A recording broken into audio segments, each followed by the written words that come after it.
hit subscribe.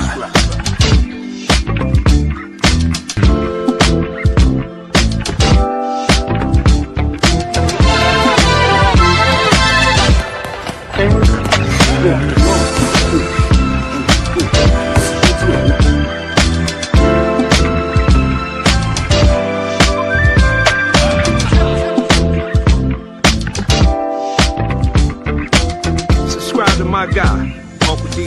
Tell him Big Bass sent you. Dennis Sterling. I'm an attorney here in Houston, Texas, an advocate for black men, largely because I am a black man. I'm a black father. I have black sons. Hey, man, I do what I do.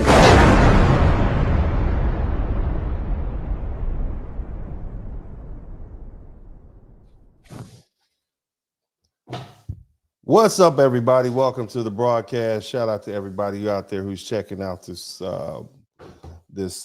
with me tonight. I want to thank everybody for their time and attention ahead of time. And my goodness, big shout out to Mr. 43TX, Urban Eagle, Sleepy G 2011, all my wrench mob. Make sure that you can hear me. If you can hear me clearly, hit the number 1 button. Let me know that you can. As you know, my name is Dennis Sperling. This is my podcast. And I try to talk about current issues and put them in context for people. And one of the issues being addressed right now, one of the issues that's hot, that nobody wants to talk about, that you won't see on mainstream media because it's not it's not something anybody wants to deal with. I will, and that is that you have a lot of Latinos who are participating in these ICE raids. Let me say it like this. It's not like they're all being herded in. In fact, many of them are the ones doing the herding. And of course, there's been the tragic incidents that happened in Minnesota where 2 Americans were shot and killed by masked ICE agents. But here, let's start with the facts, because the facts don't care about optics or feelings, nor do they care about political spin. The majority of ICE agents that we see on television and on our social media are Latino. And here's the thing. Many of you have noticed because you listen to their accents. We can, Donald Trump has even pointed out that he said it on a television broadcast himself, and he said it repeatedly across multiple media appearances. He used it as a defense against people who criticize ICE as if immigration enforcement can't be racist, okay? Because so many of the agents are Latino. Brown faces, don't magically erase racist outcomes. And that argument doesn't disprove racial targeting. It just tries to hide it behind representation. So whether you support deportation or not, the way immigration enforcement is being carried out is clearly racially targeted. You can believe in strong borders and still call racism what it is. And the fact actually makes the situation even more disturbing. Here's why. At the beginning of 2025, ICE had about 10,000 agents. By early 2026, that number had doubled, and it was actually more than double. It was 22,000. That increase was roughly about 12,000 new hires in just over a year. That's 120% growth. Now, it's one of the largest federal law enforcement hiring sprees in modern history. They fired a bunch of folks in DC and turned around and hired 12,000 new employees to work for ICE. Okay, now about 30% of ICE agents are Latino. So let's do the math. 30% of 12,000 new hires, that's 3,600 Latino agents. So I guess around 36, if you really want to think about it, 3,600 people looked at the job posting. They saw what was going on in 2025, late 20, and they said, what sounds like a great use of my time? Putting on a badge and helping the system drag my own community in chains. Okay? I guess they didn't have anything to do better.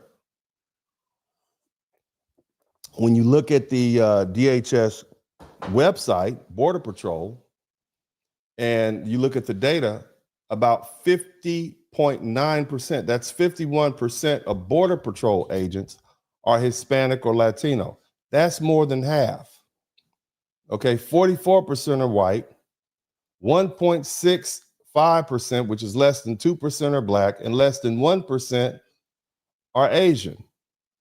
The Border Patrol is anywhere from 19 to 21,000, which means about 9,700, 10,000, 11,000 Latino border agents, okay?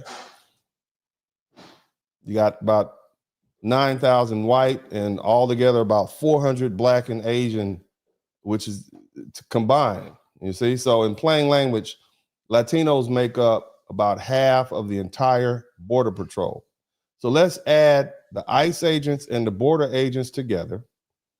ICE is 22,000 agents plus 20,000 Border Patrol agents. That's 42,000 Federal Immigration Enforcement Office. That's the biggest police force in America. Okay, and even if we use a conservative estimate, that's about 6,600 Latino ICE agents, about 10,200 Latino border agents, which puts it at about a little under 17 or 16,800 ICE/border agents. That's 40% of the entire immigration enforcement. 40% of the entire immigration enforcement.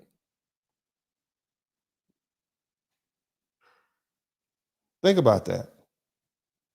So you can argue policy all day. You can support deportation or you can oppose it, but you can't escape the facts. Immigration enforcement hits Latino communities the hardest. And it's heavily enforced by Latino and Hispanic enforcement agents. And these numbers don't come from bloggers. They don't come from activists. This is not about vibes. They come straight from DHS announcements and EEOC workforce data and official Border Patrol reports. So here's the thing I want you to understand, okay? And here's why I'm even speaking about this, okay? See, it's impossible to ignore because, this part goes straight to the heart of the issue. Latino communities are being targeted. Families are being torn apart in real time. Children are watching their parents taken away in vans, sent to detention centers. And yet, in the middle of this pain, Black people are being asked a question, and that should never be asked seriously. And that question is, why aren't you Blacks out here protesting with us? Why aren't you Blacks risking your body, your freedom, your job, and maybe your life to fight the system? Now, let me be clear. As a group, I think I can speak on behalf of not all Black people, but the vast majority of Black people.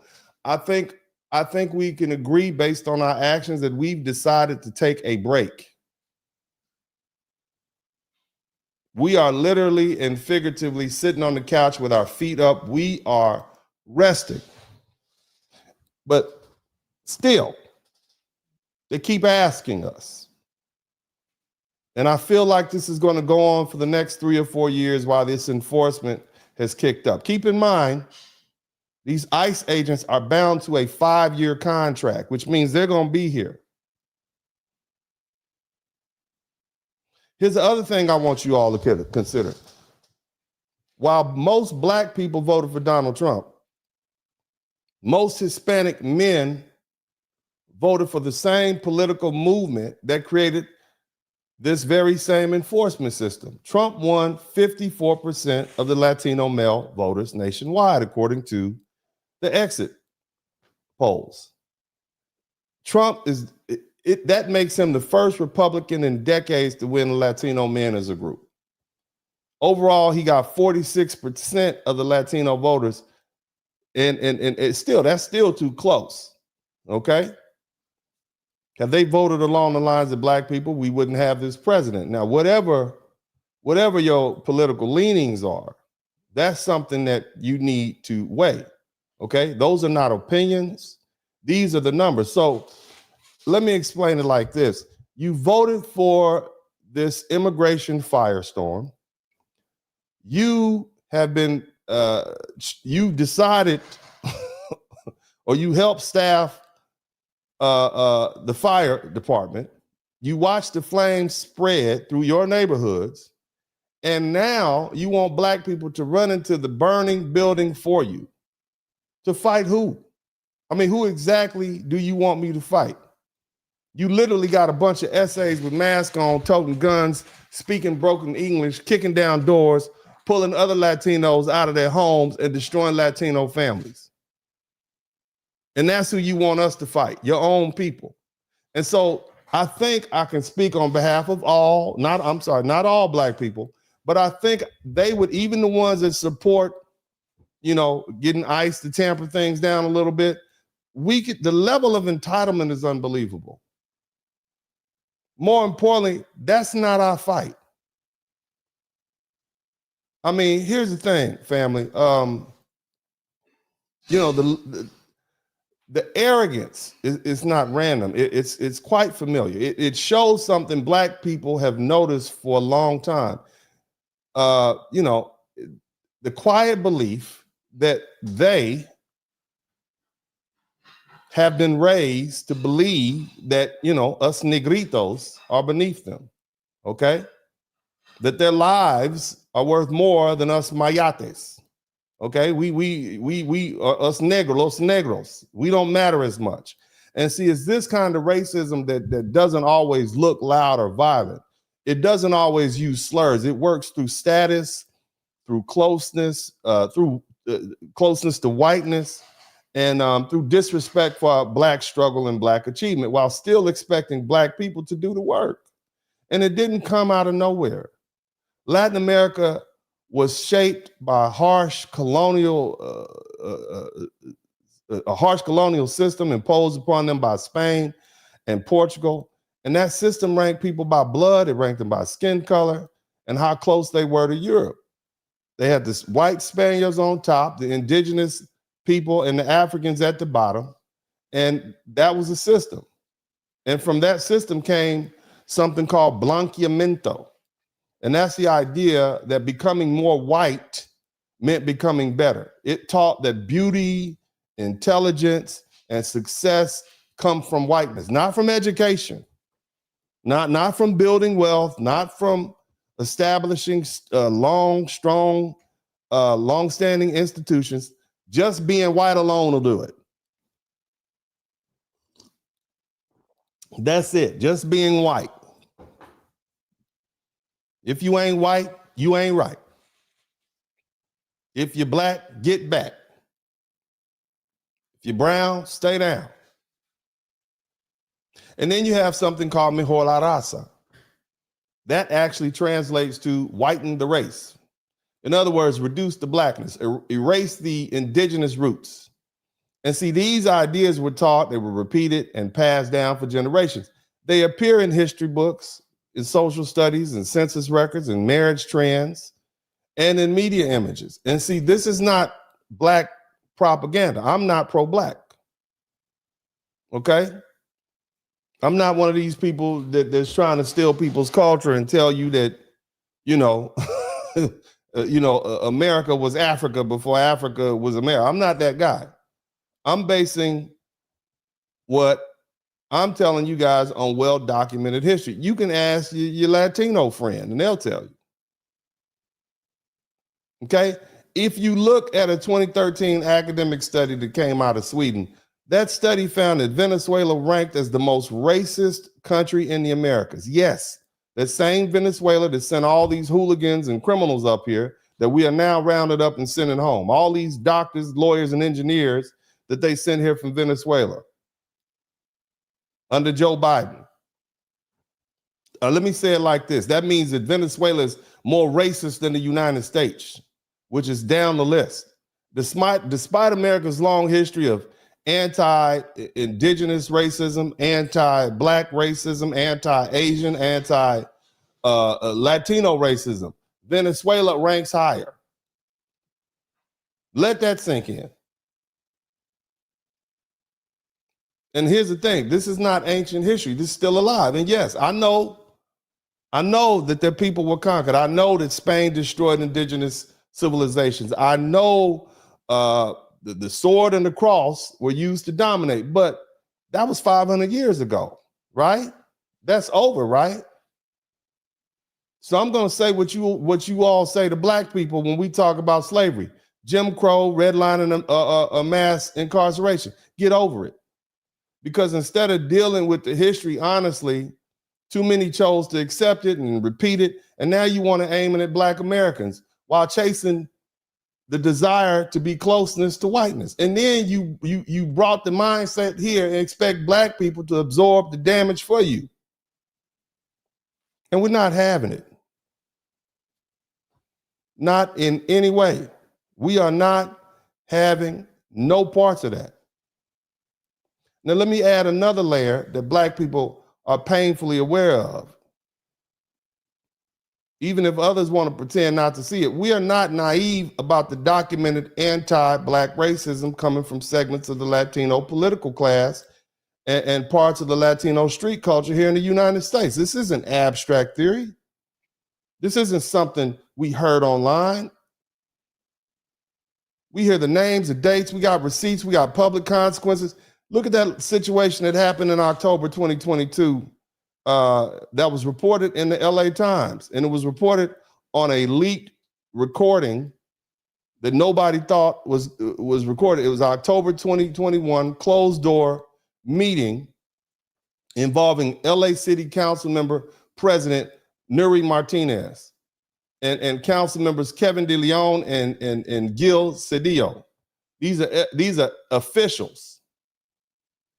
Okay, and the LA County Federation on Labor President Ron Herrera.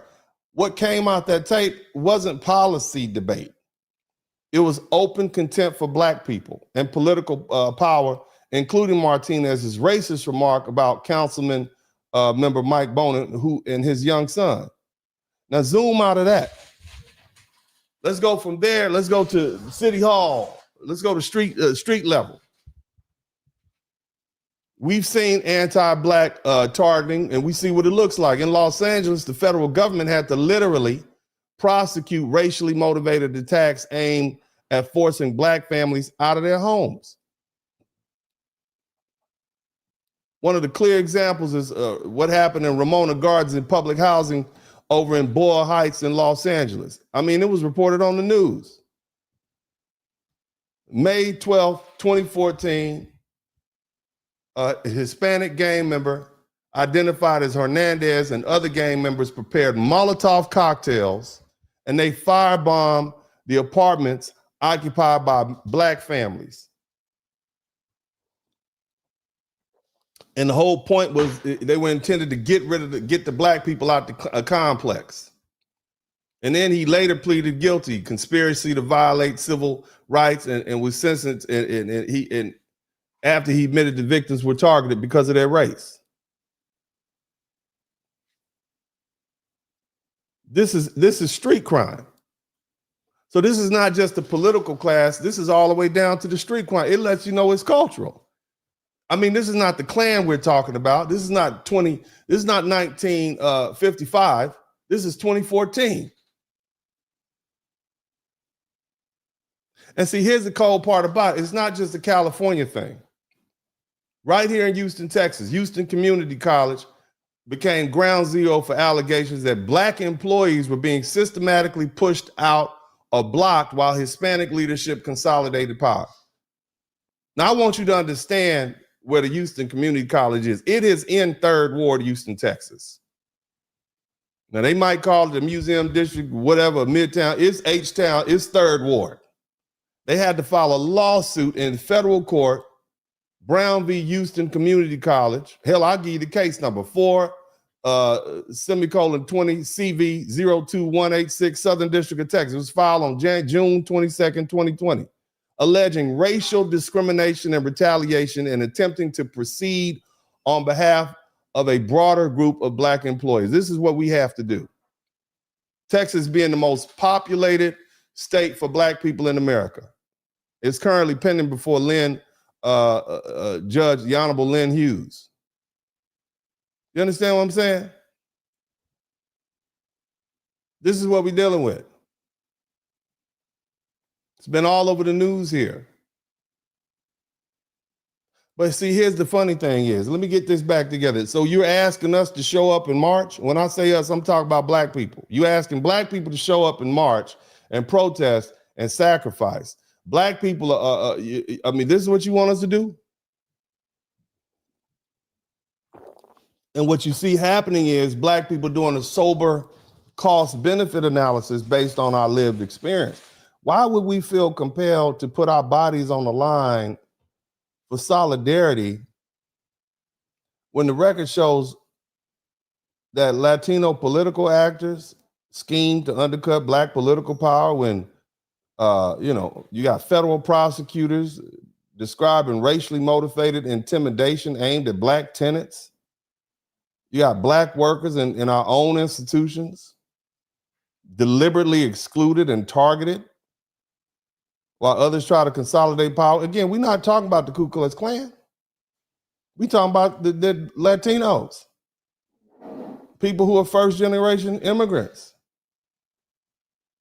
And see, we need to be honest about the power dynamics. The more your community grows, the more political culture and institutional power it gains. And there's nothing wrong with a community gaining power unless that power is used to marginalize Black people or practice anti-Black racism, trying to lock us out of opportunity, displace us from our neighborhoods, and treat us like an obstacle instead of allies. So no, this isn't confusion, and it's not indifference.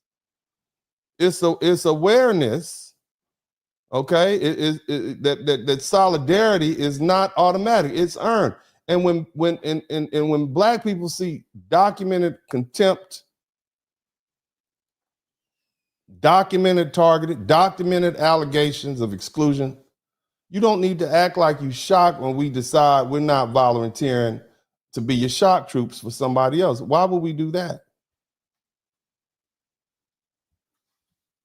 And the truth is, if I can be so frank, there's a lot of Black people who did not vote for Donald Trump who are happy to see these immigrants being rounded up and sent home just because of that. All the Black people in the chat room, if you don't have a problem with Trump rounding these immigrants up and sending them home, let them know.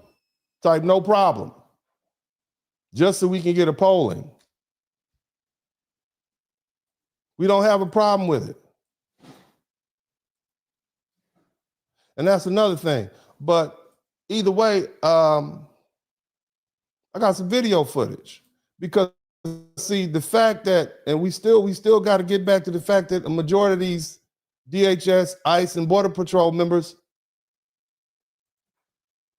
are Latino. And the thing is, they know about it. Let's go ahead and look at some video footage. Y'all hit the #1 button. Let me know you clear. People, shame on you. I hope right now your ancestors are looking at you. Look at you right now, brother. Stand up. Stand up. How did your family get here? My tax money put you in school. You came here without no papers. Now you're an American. Thank you. Out of the way and pay us back. We love you, brother. Don't forget that.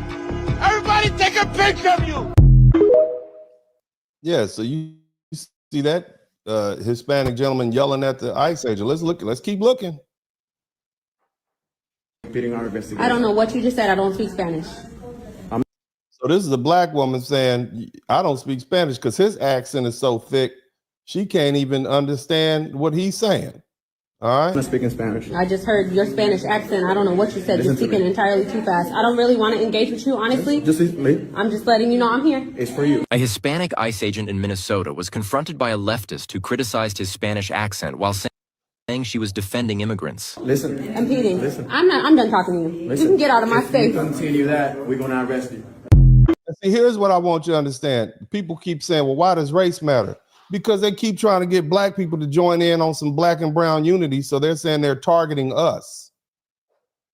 You see, so if you want us to join in and help you fight because of this racial targeting, and I think anybody with eyes can clearly see the ICE is targeting black and brown immigrants. I don't see them targeting any illegal immigrants from Canada or Ukraine or anything like that. I don't see that. I see them clearly targeting black and brown people. That's pretty clear to anybody with eyes and who will be honest. But you all want us to come join in and help you because they're separating your families. And turn out it's your own people. It's your own men mostly separating your families. It's your own members of your own group. Okay? So how would you want us to handle that? Let's keep looking at the videos. Okay? Hit the number 1 button so we can hear you, make sure you know. I need to know you can hear it. How are you? Don't push up.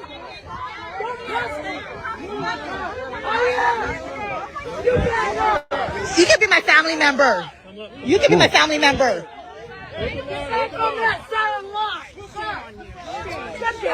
Will you do hit a girl? You hear that? These are a bunch of Hispanic dudes out there harassing these Hispanic illegal immigrants or illegal immigrants, because it's both legal and illegal immigrants being targeted. Are you gonna hit a girl or what? Are you hit a woman? He doesn't like he want to be here. He doesn't want to be here at all. Or you. You there? You want to be there, baby. You want to be there for money. Dude. You see? So the masks are now coming off. I'm starting to understand why they're wearing masks now. I'm starting to see why they have these guys in masks. Because the American public doesn't know it's a bunch of Hispanic dudes policing other Hispanic people. And you want us to get involved in that. I just want you to think about that. The irony. Let's keep listening. A ver, cuando entré al país tuve mi corte. Okay. Ya fue cerrada. Okay. Sí. ¿Y no te dijeron nada? No, no. Después de eso. Ok, ahorita porque estás aquí ilegalmente, no tienes nada de estar aquí. Bueno, ya vamos. revisamos todo. En tu caso no tienes nada de como récord para estar aquí en los Estados Unidos. Ok, so ahorita te vamos a poner en detención, te van a procesar el caso de nuevo y de ahí ellos van a decir. Vamos a ahorrarnos tiempo. ¿Ah? Vamos a ahorrarnos tiempo. ¿Cómo? Somos, ¿Es de verdad? sí, claro. Somos residentes los dos. Ok, déjame revisar eso, ¿ok? Okay. Permíteme un momento. And this, and just so you know that there are not. I mean, she's lying to this guy, right? Telling him what he has to do, and she's taking advantage of the fact that he may not know the process or might not know his rights. And you want us to come in and help you fight against this. So it's not just men; it's also women. This is something known to the Latino community as they ask us to help come put our bodies in the line of fire. They know what other members of their community are doing as far as not only supporting deportation, but actually working for ICE and getting paid. Okay? ¿Por qué no Dame la tuya, necesitas esta de principio? ¿Cómo? ¿Por qué no me...? No, porque me pidió el ID y pienso que el ID también hasta la fecha esa, ¿sabes? Es No legal. estoy diciendo que no es real, nomás estoy... Somos residentes hace rato ya. Okay. Yeah. The point is proven on that particular video. Let's keep looking and check out. Here's another one. Question. Why are you asking me for my paperwork? Because of your accent. I want you to listen to After an this. agent question. Why are you asking me for my paperwork? Because of your accent. I still, you have an accent too. Where were you born, sir? Where were you born at? Put your hands behind your back. Ramon Monero was detained by U.S. Border Patrol agents outside his home in a Minneapolis suburb after Both of them have an accent. He's like, why are you asking me about my accent? You have an accent too. Think about it. Both of these people are born in some Hispanic country somewhere, and the ICE agent is sweating him about his, so he's racially profiling him based on his accent, which is generally, I thought, was illegal in this country until the Supreme Court recently ruled. But just think about that. Okay, these are the people walking around beating up Americans and, you know, unaliving folk. But they want us to jump in the middle of this. This seems to be a family fight. Somebody type family fight in the chat room. You can't on one hand be angry that they're deporting your uncle, and on the other hand, be happy that your nephew got the job to deport your uncle. I want y'all to think about that, okay? And then you want us to jump in the middle and put our black bodies between whatever internal conflict you all have on. You want us to leave our couch. You want us to take our feet down off the couch, to move away from our resting time, to come out here and help you fight with your nephews and uncles and sons and fathers who've taken a job working for ICE. I just want you to think about that, okay? I just want you to think about the irony there. And why would they think we as black people would put our bodies between? Why don't they ask the Samoans? And I don't want to pick on the Samoans. I like the Samoans. I don't want to pick on you all, but you all are much bigger than us pound for pound.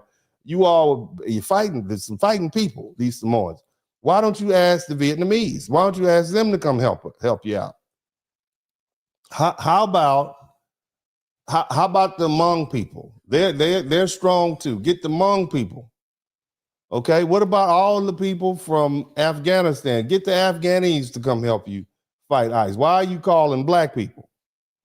Huh? Why is it that you think that black people are supposed to come out there? I want you to think about that. Let's keep listening to this. After an agent questioned whether he was a citizen because of his accent. I'm from this country. You know what, sir? Now talking to you, hearing that you have an accent, I have reason to believe that you are not born of this country. So you just made an accent? What country are you from? According to Manera, agents took a photo of him and searched a system that indicated he's been a U.S. citizen since 2019. They also checked his U.S. passport card, which he keeps in his wallet, before letting him go. Manera, who was born in Mexico and obtained a U.S. passport in 2021, was detained in front of his 5-year-old daughter. Well, she was shaking when I got in the home, and she's like, "Are you okay? That we're gonna take you?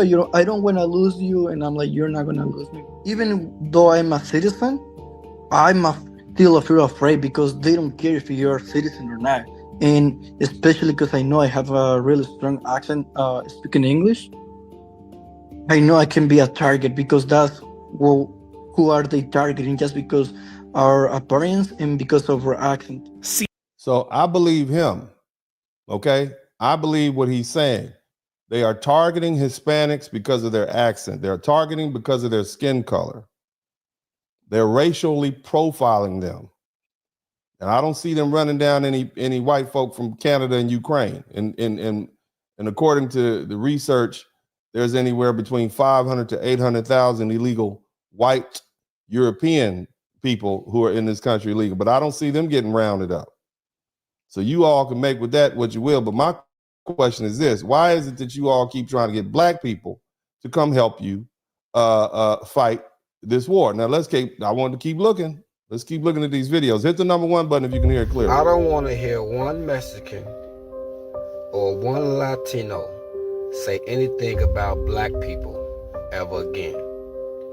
You need to look inside of your house, because the call is coming from the house.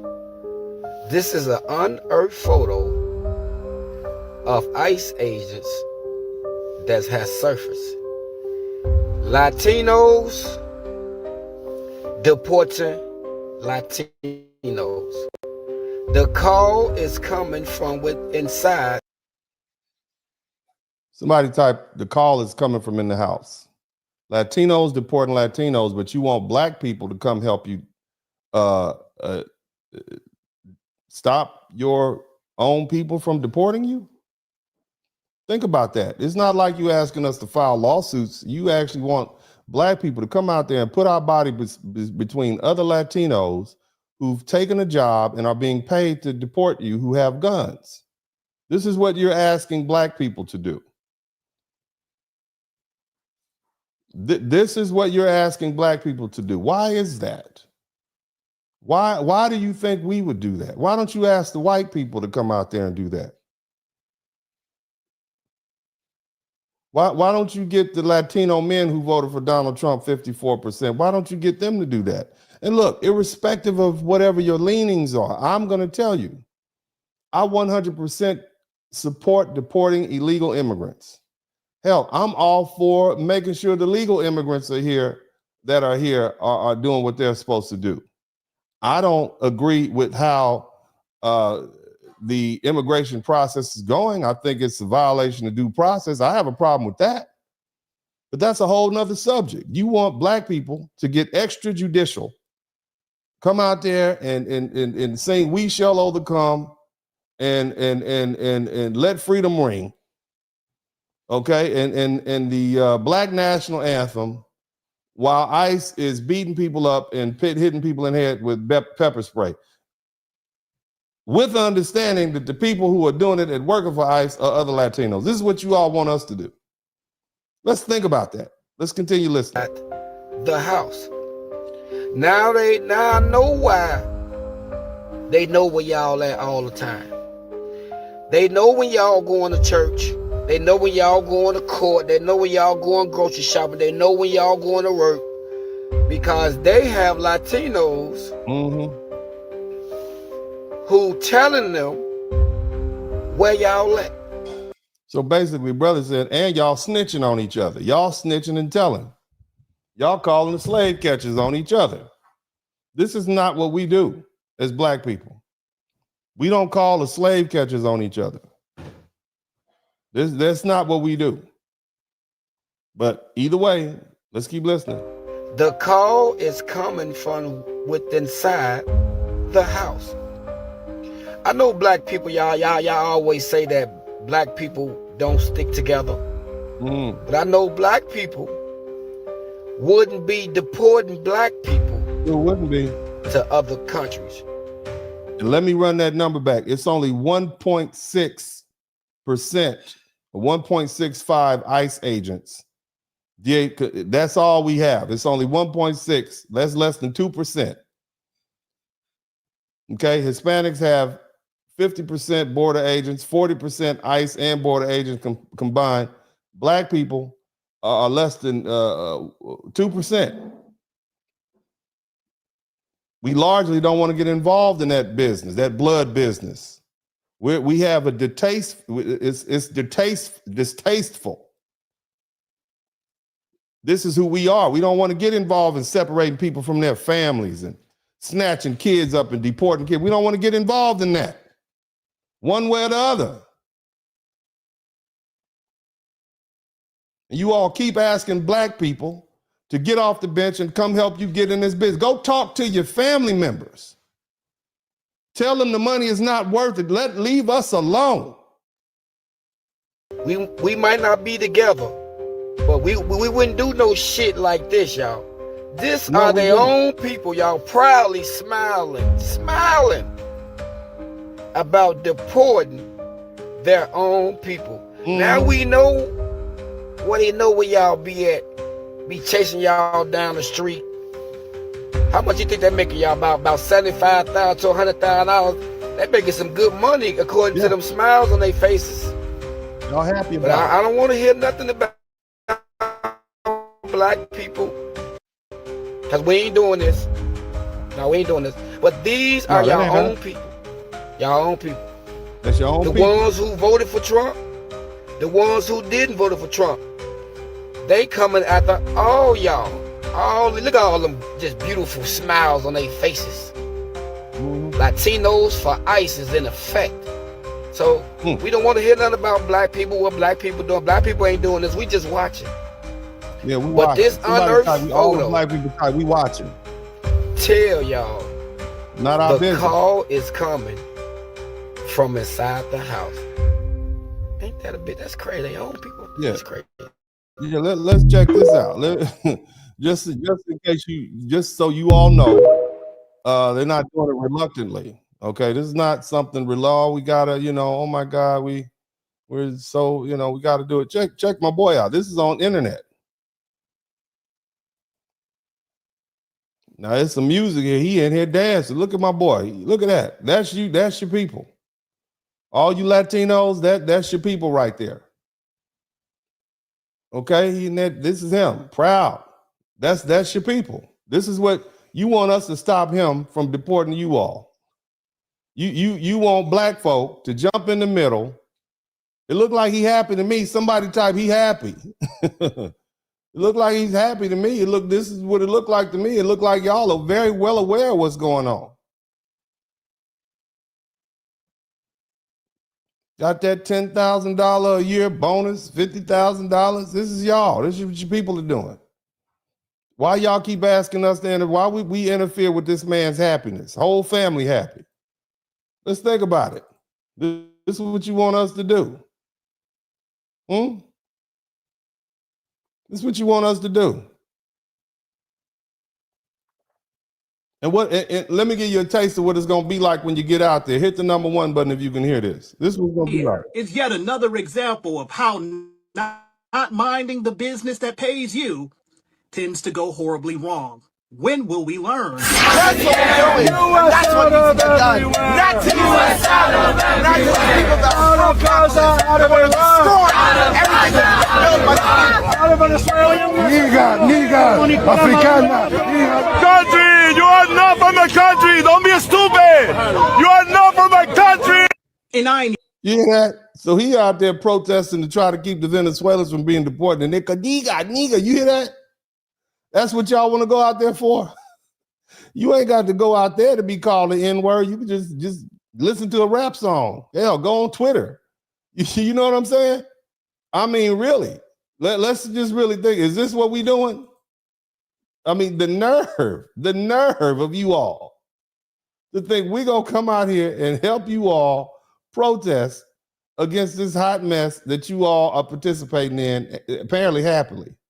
All right, let's let the brother finish speaking. Ain't even mad at that. Yep, I said it, because in our reality, that black man is actually lucky they ain't beat his ass out there, because what he was doing was playing a political game without actually knowing what was going on. Because if he actually knew Venezuelans and talked to Venezuelans before surrounding himself with Venezuelans and saying things that would be deemed offensive to them, he would know that the overwhelming majority of them are in favor of the capture of Maduro. But this is what happens when you play political games, and as a black person, you think that we are the spokes.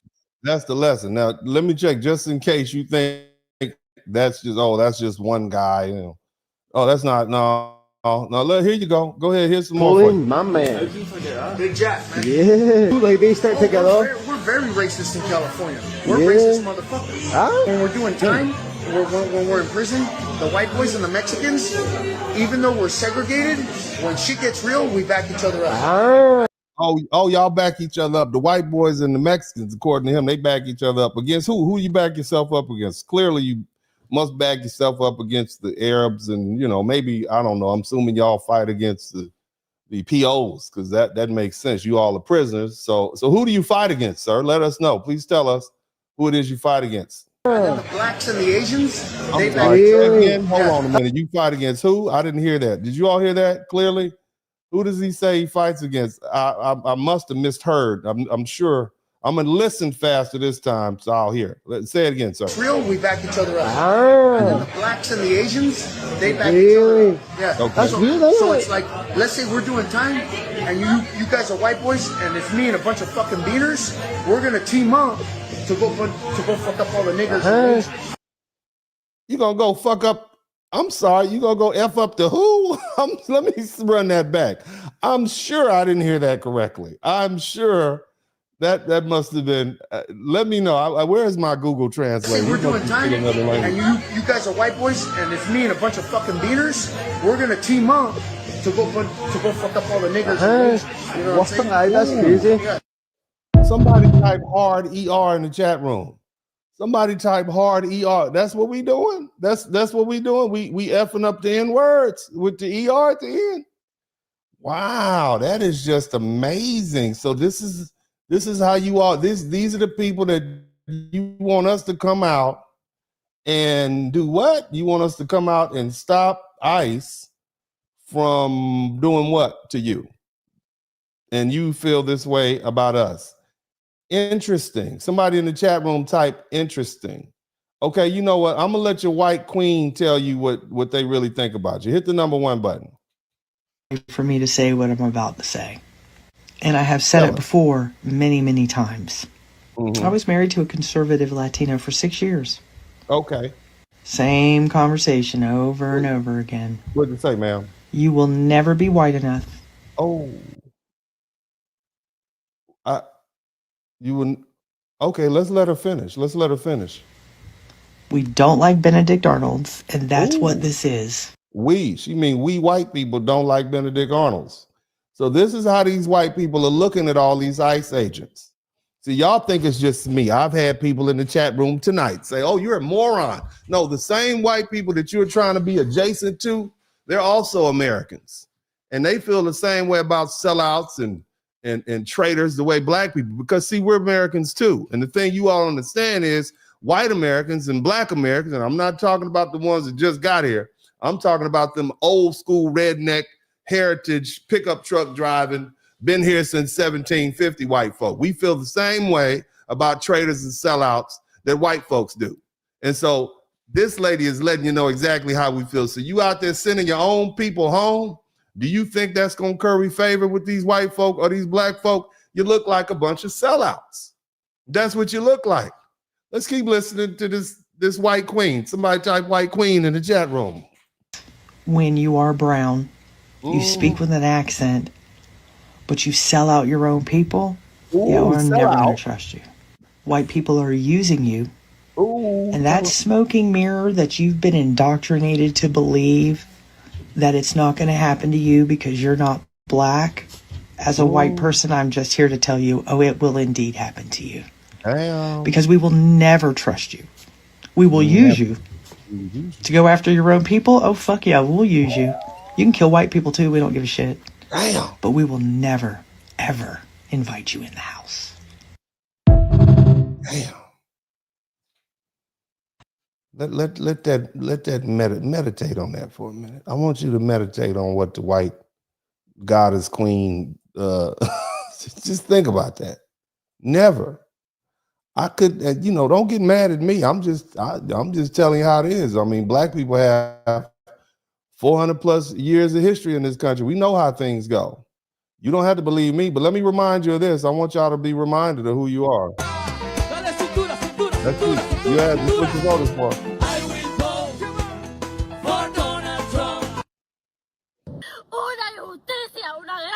It's been happening frequently at the 333 Miami Avenue Federal Court building. Janet Correa's husband was detained this week. According to her immigration lawyer, he has already been placed on expedite removal. That's unfair. This is unfair. I'm so sorry. Let me ask I don't know how I'm going to say that to my mom. My mom had a hard time. Judelka Mejia cannot believe she's going back home without her nephew, 29-year-old Yasael Almonte Mejia. Like many other immigrants, when their case is dismissed, they are detained at the hallway. Detained at the hallway. Somebody type detained at the hallway.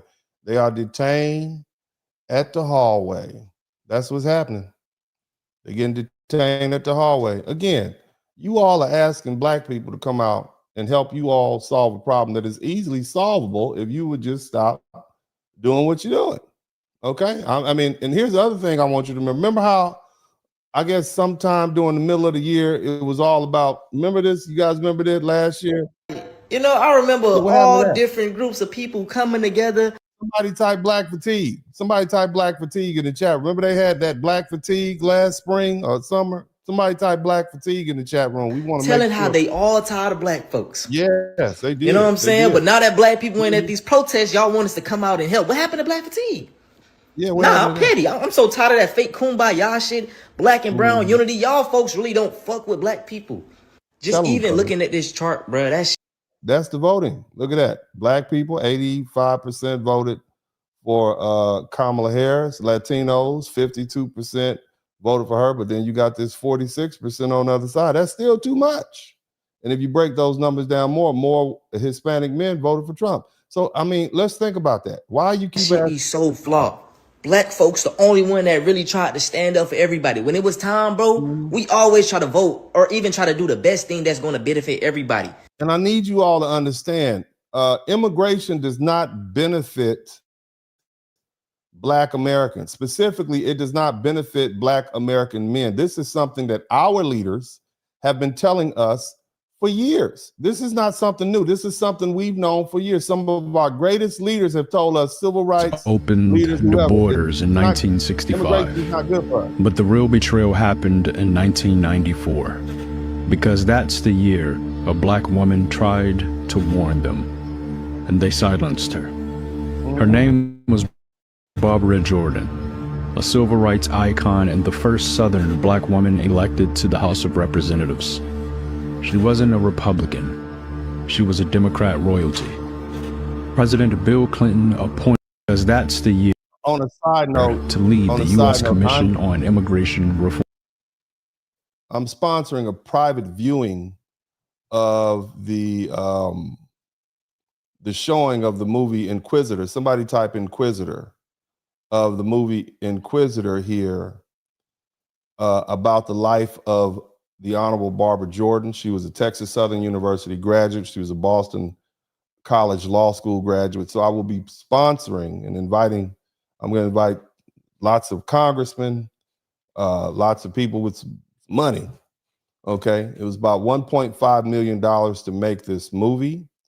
And they're about $100,000 short. So I've taken it upon myself to have basically a private screening of the movie and invite a lot of people, and hopefully we'll get more people to contribute so we can fill that gap for TSU. But we'll have a private screening of this this movie, and what I'll do is I'll probably do a live about it, and you guys will have an opportunity to donate also, and you know, we can contribute to this and help get this movie, and it'll air on PBS. It's set to air on PBS in late February. All right. This is the Barbara Jordan. The story is entitled The Inquisitor. And so you guys be looking out for it. If you can't, you know, if you can't make it to Houston, whatever. But let's just check it out. Y'all hit the #1 button.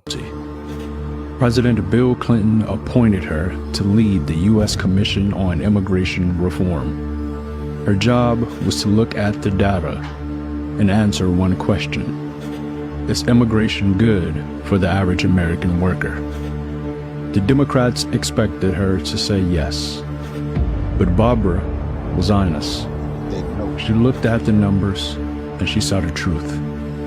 She released the report that shocked Washington. She concluded that low-skilled immigration was directly hurting the most vulnerable Americans, specifically Black men without college degrees. Immigration hurts Black men without college degrees the most. That was what the Honorable Barbara Jordan determined. And yet, you still had the majority of Black people and the majority of Black men voting for immigration. I want you to think about that. This is how wonderful and gracious we are as people.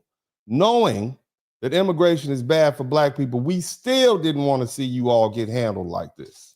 And now you have the unmitigated nerve to ask us to get off our couch, hop in our German-built BMWs and Mercedes-Benzes, leave our 3-story, 4-story townhouses and our suburban homes to come down there to the middle of a ghetto somewhere and fight ICE, fight a bunch of masked hombres trying to snatch people up and send them back to the same country that both of them are from. This is what you want us to do?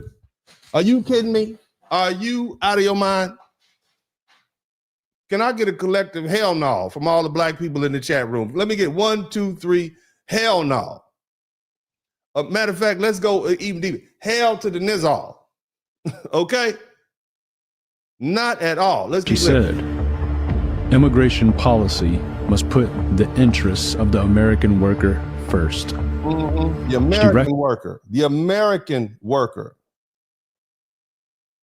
Somebody type America first in the chat room. Recommended cutting legal immigration by 1/3 and cracking down on illegal labor to protect Black wages. Black way. So, what did the Democrats do? Did they listen? They didn't listen to the sister. They didn't listen to the black woman. That's what they didn't do. Let's keep to this black woman that they appointed? No.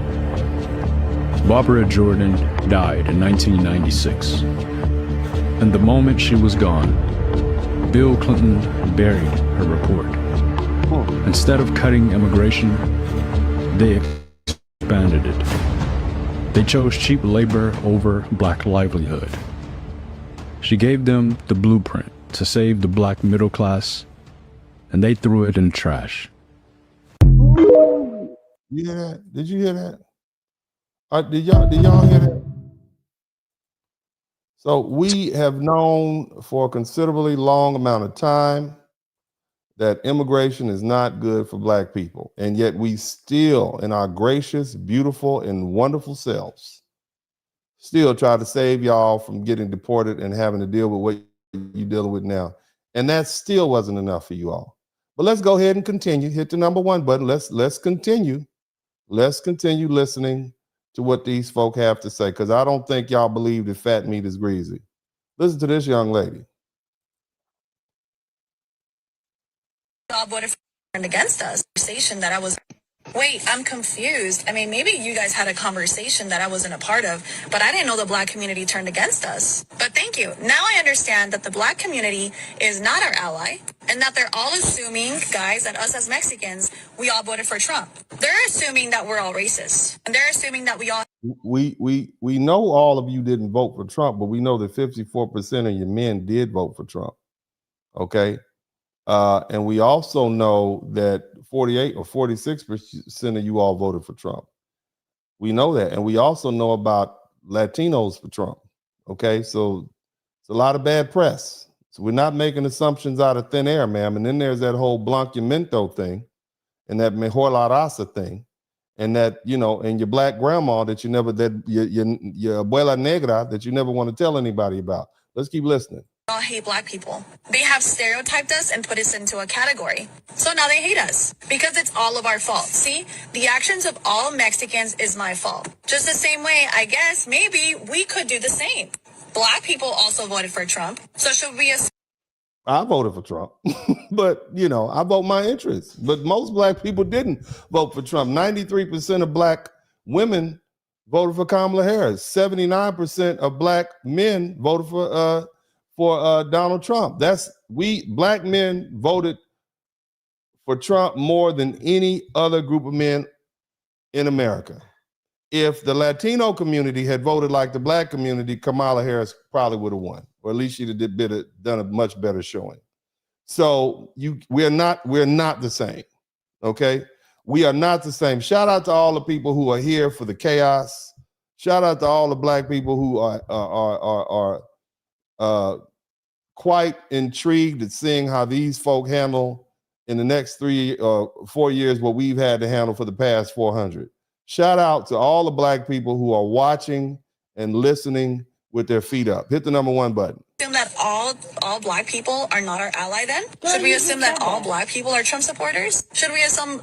No, you don't have to assume. You can look at the exit polls. That's what I just said, man. Look at the exit polls. That's what you do. And then you'll know.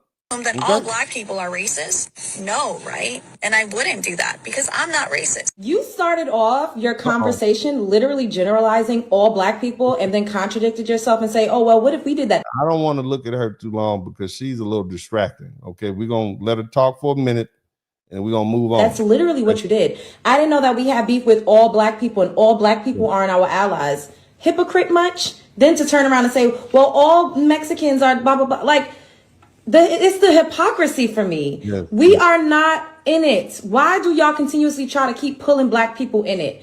Fight the good fight. Do what you need to do. Stand up for your community. And, you know, I don't understand why y'all don't want to go back to y'all's country. I'm not even trying to be funny, but y'all always say that y'all have such rich culture and y'all so much better and where you're from is so beautiful and it's a paradise. I'm gonna turn it off soon. I'm gonna turn it off soon. So why not really try to like go home and, you know, really fix up your community and in your country. Like y'all's government, y'all's officials look just like you. So wouldn't it be easier to get through to them? I'm so confused by that because a lot of, and I'm not trying to be funny, and I hope that this isn't offensive to anybody, but a lot of immigrants are always saying how their country is so much better and how their culture is so much better. So I don't understand, like, Trump said they come from shithole countries, from what I remember. But go ahead, baby. Keep talking. What's the issue?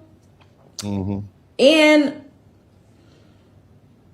just leave us out of it. Like, it's okay. Some of us do support. Some of us are rallying behind you. But as a collective, y'all don't do that for us. Y'all never have. So it is what it is. And more of y'all voted for him than we did. It is what it is.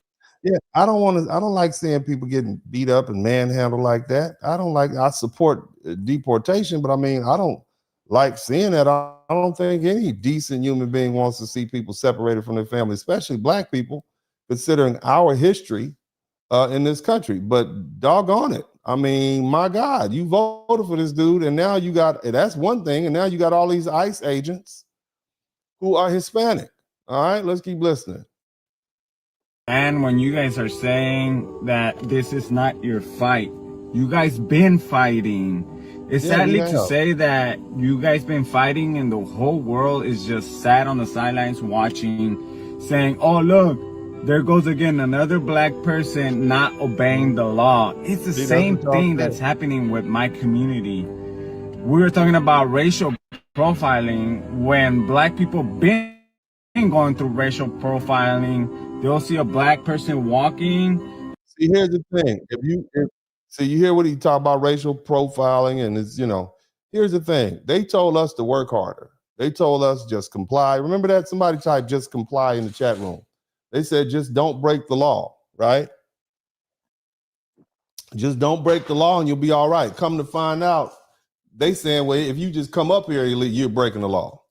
And so now all of y'all breaking the law. So let's get a collective don't break the law back to these folks. This is what you told us. These are the conversations we have to have without you all are basically, we have to have conversations with our sons and daughters about dealing with the police. This is literally a life and death situation every time the police pull up behind you. And you all basically told us, oh, just comply. So we just gonna tell you, just comply. Just go ahead and comply. Don't come in with the soft music now. Now that you all are having to deal with what we've had to deal with since slavery was over. No, don't just comply. That's what you all need to do. Just comply like you told us. Work harder. Don't break the law. Isn't that what you all told us? It was quite heartless when you told us, stop resisting. Remember that? Let's stop resisting. This is what you told us, family. Isn't that what they told us? Stop resisting. And so now you on the internet hemming and hawing and complaining because you can't get black people out there in droves to come stand between you and the bear spray and the bullets. Okay, that's what the problem is. You want us to put our black bodies between you and that enforcement arm. And a cop will turn around and immediately stop that person without not even knowing what the person is doing. He's just probably walking to the store. That's racial profiling. It's sadly to say that our own community gave us our... We call that walking while black. Respectfully, sir. Walking while black.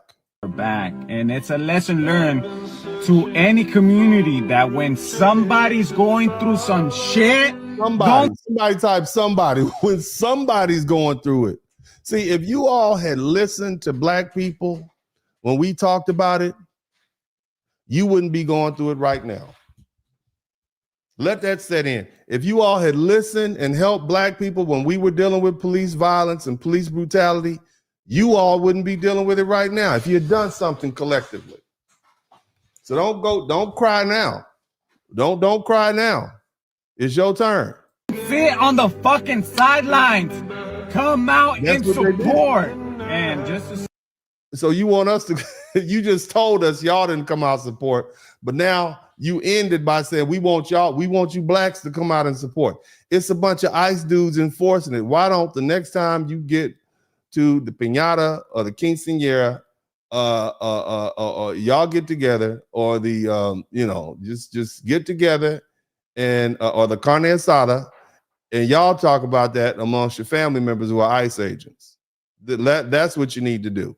Now, I know if they gave you that $10,000 bonus, you're supposed to stay for 5 years or 50,000, and if you quit, you got to give it back. So they kind of trapped. That sounds like you trapped.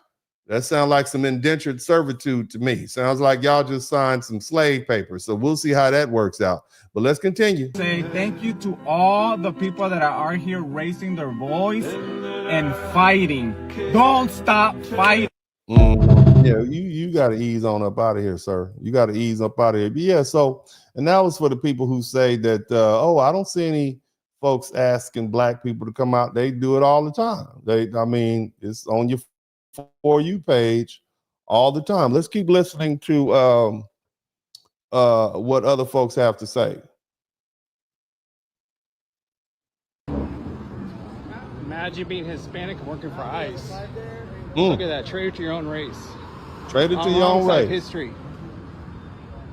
So again, I'm not the one calling these people traitor to their race and calling them sellouts. Their own people are calling them sellouts and traitors to their race. Okay?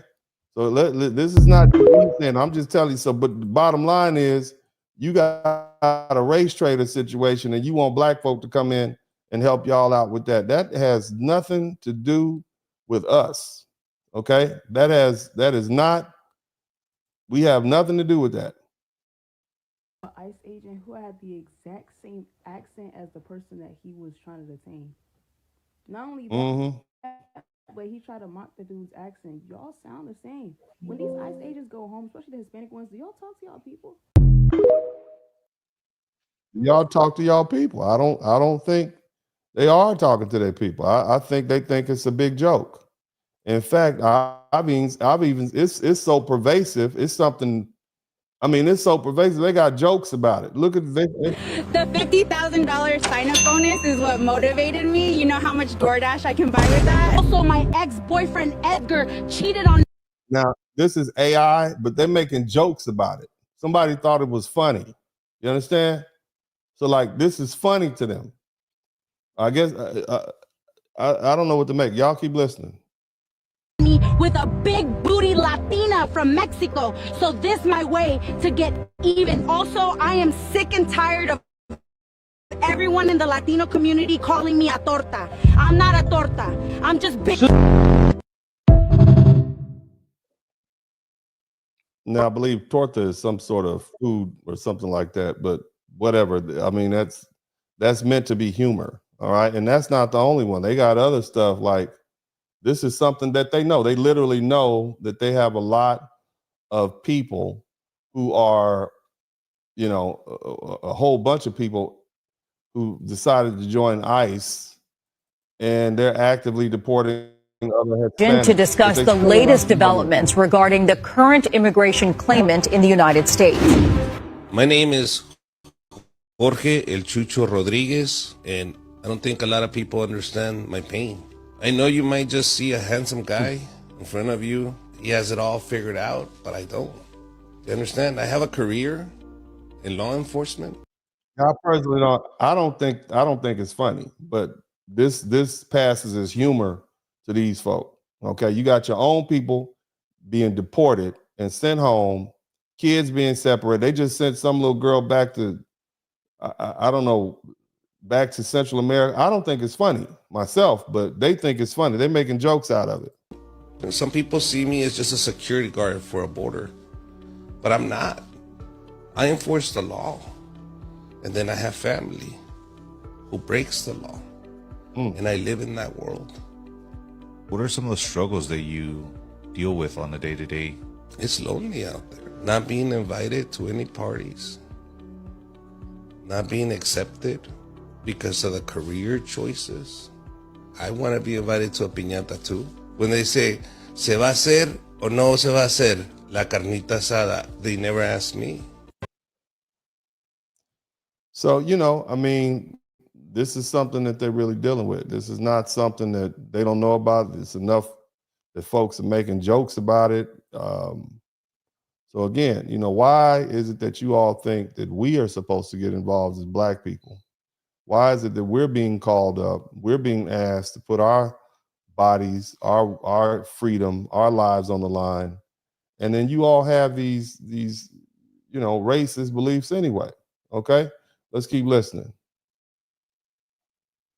because Trump said the majority of ICE is Hispanic, which is factually true. So here's the thing. It's not like your comments are making it out to be. People aren't upset just because Trump said it. They're upset because they feel like their own people are selling them out. People whose parents may have gotten here by the same methods they're now detaining and deporting people for. The legal methods and the illegal methods. And then you talk about people doing things legally versus illegally, and you say how just because someone's black, you wouldn't stand with solidarity in them if they're breaking the law. And this is my first time seeing you, but judging you off of this video, I bet you wouldn't.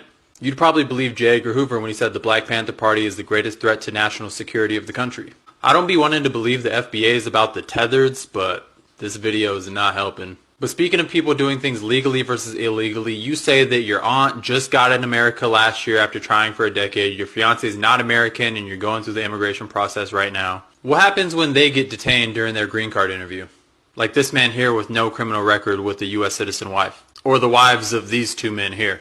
Or this woman with a U.S. citizen husband. Or this woman who voted for Trump, and her husband got detained at his green card interview. She voted for this, even though she'll say voting for him wasn't voting for this. It was. Would you still? I mean, Trump said what he was going to do, right? Trump said what he was going to do. I mean, I tell people all the time, vote your interest. Y'all make sure y'all hit the like button. Stop playing with me. I don't care if you don't like what you hear or not. It's the truth. And it's not just me saying it. All I'm doing is giving you, I'm just laying the foundation. We haven't even got going good yet. You understand what I mean? But you are learning something. And, you know, if you learn something, I should earn something. If you're not going to learn anything, you don't owe me a dime. But if you learn something, I should earn something. Let's just keep that in mind. All of us shouldn't have to suffer. But anyway, let's go ahead and continue. Let's continue because, you know, some people don't believe what's happening is happening. And I want to make sure each and every one of you sees what's going on. All right, hit the number one button.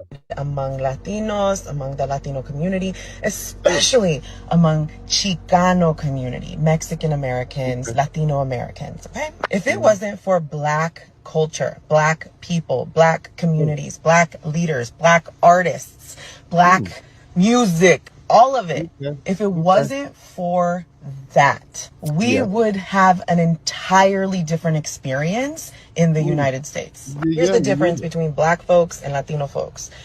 Black people in America, their ancestors fought for the rights we all get. We're going to stop it for L. Jackson. Thank you for being the first person to contribute to the super chat. We got all these people in the chat room. I don't care if you're mad. You can be mad. Put a cape on and be super mad for all I care. I don't care. This is the truth. You're going to have to sit down and take your talking to. That's what's happening right now. Y'all hit the number one button and make sure y'all hit the subscribe button and help me get to 100,000. Nobody's giving it to you like this. Long form, baby. Long form. I'm gonna sit here and talk to you. You mad. You be put a cape on and be super mad. Go ahead, baby. Keep taking. To fucking enjoy right now. So many Latinos act like white folks just decided to give Latinos rights, just decided to let Latinos vote, just decided to put laws in place so that you could buy property. If it wasn't for Black leaders, Latinos wouldn't even be able to bring their kids to a public school. Give a lot. Man, I remember we openly accepted Latinos, man, back when I was young, 1980s. Now, we were cool with the Latino. We didn't know about all this racism that y'all had. We thought y'all were more brown people like us. And see, here's the thing you got to understand. This lady right here, look, to me, I appreciate her, stating our history and stating what we did. Okay, I appreciate you, baby, but it seems a bit convenient. Like, where was this, when, I don't know, 10, 15 years ago? Why are you now trying to compliment us? Why are you trying to butter us up? Why are you trying to, it's almost like, yeah, you the best, man. Y'all can handle this, man. Y'all fault, man. Y'all, man, you amazing, man. Yeah, these people, man, they giving us the blues, man. I know if you was out there with me, man, we'd win because y'all got that history, man. It's like somebody trying to get you, they know you the best fighter, and your cousin live across town, you the best fighter in the house, in the family, and they got beef with somebody, so they get beat on, so they want you to come around there and fight for them. Okay, that's what this sounds. It sounds like you trying to coax us up off the couch. Somebody type, we're resting. You trying to coax us up off our couch to come out there and help you fight. Okay, because if you knew this the whole time, somebody type whole time. If you knew this the whole time, why y'all ain't been saying this? Why is this you saying it right now?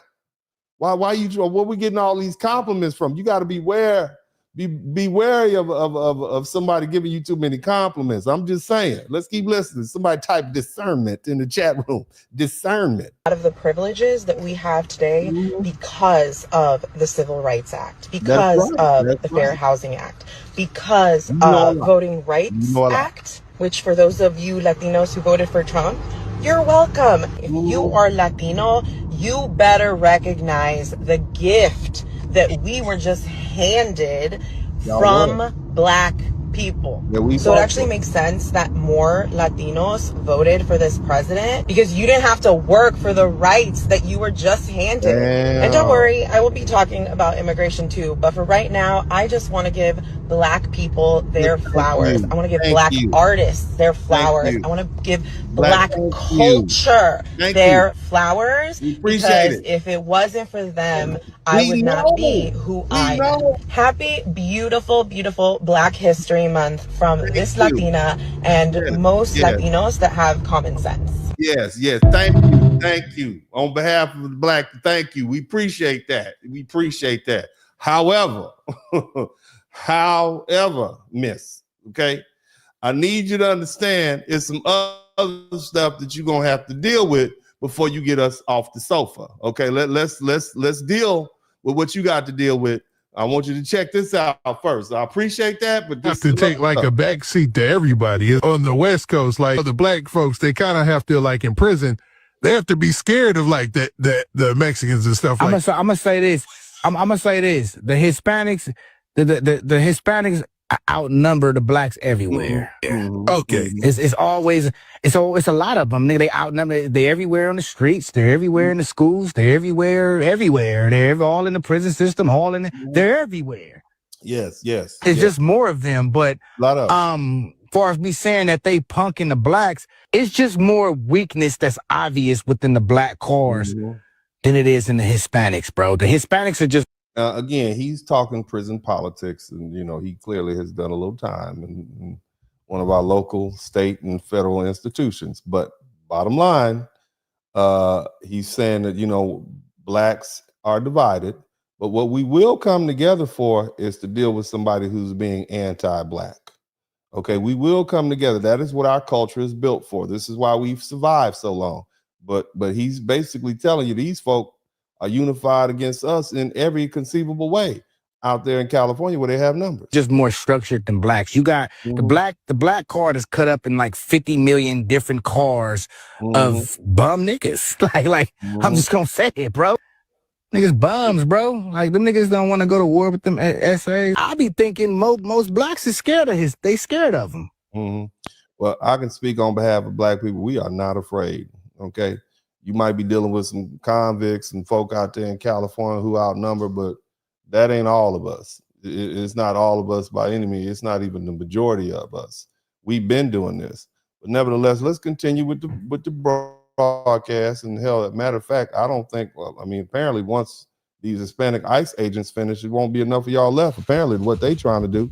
This is terrible. Okay. But let's go ahead and keep listening.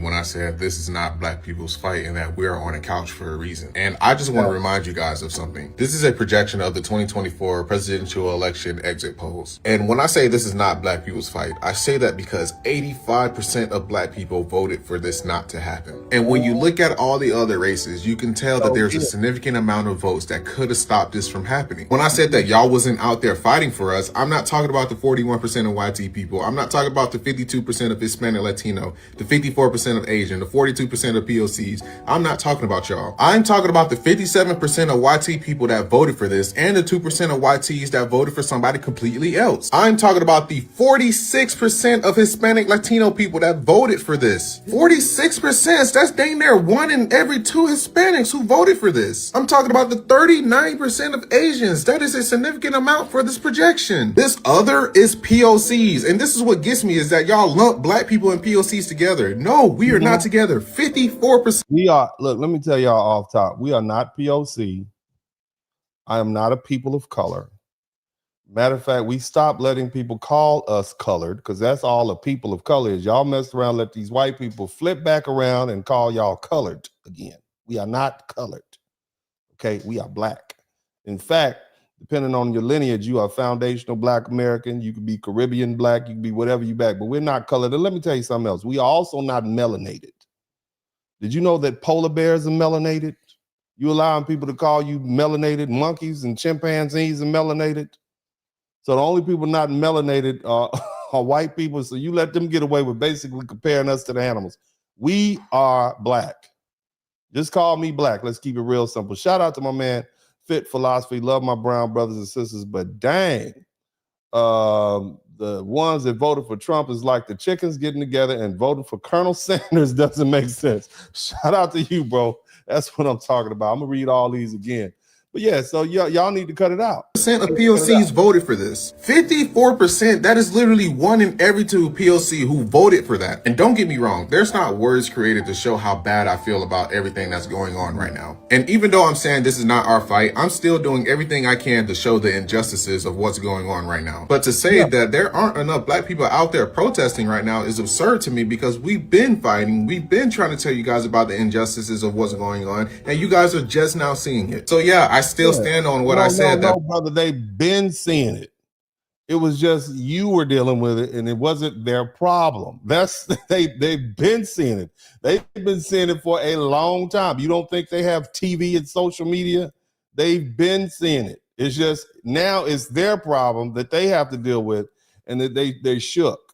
See, that's what's going on. Black people need to be on the couch, and this is not our fight. But let me know what you guys think. I'll see you in the next one. I think you're right. I think that's why we on the couch. Okay, I think that you have a good idea, and that's why we on the couch. You guys make sure you hit the subscribe button if you hadn't already. Hit the subscribe button. Make sure you do that. Okay, let's keep looking. It's a nice placa you got there, ese. You should be riding with me, not fucking with me, carnal. Yeah, so they know about it. That's him basically saying, you know, he's getting arrested by ICE. So you shouldn't be arresting me. You should be rolling with me. You see what I'm saying? Let's keep listening. Hit the number 1 button. In Minnesota is acting worse than the cartels in Mexico. In Mexico, cartels don't target kids or pregnant women. And I know you were not there, but you did speak to Liam's mother, who we're told was actually. And so this is how ICE is behaving. All right, they're behaving like they don't give a darn about America. We don't do that here. We don't look, as bad as law enforcement is and can be, there's a due process. Okay. I mean, yeah, we see a lot going on and we see a lot of violations going on, but they're just basically taking people, putting them in cuffs, hell with what the judge says, putting them on planes and sending them straight to Texas and wherever else they're supposed to go. I mean, just think about that. All right. And then now you start to understand, well, who's running it? Okay, who's running this thing? There you go. Actually home when ICE agents arrived. How is she doing tonight? What did she tell you about what happened? Well, you know, I spoke with her a few times, and she was terrified. They were using this baby.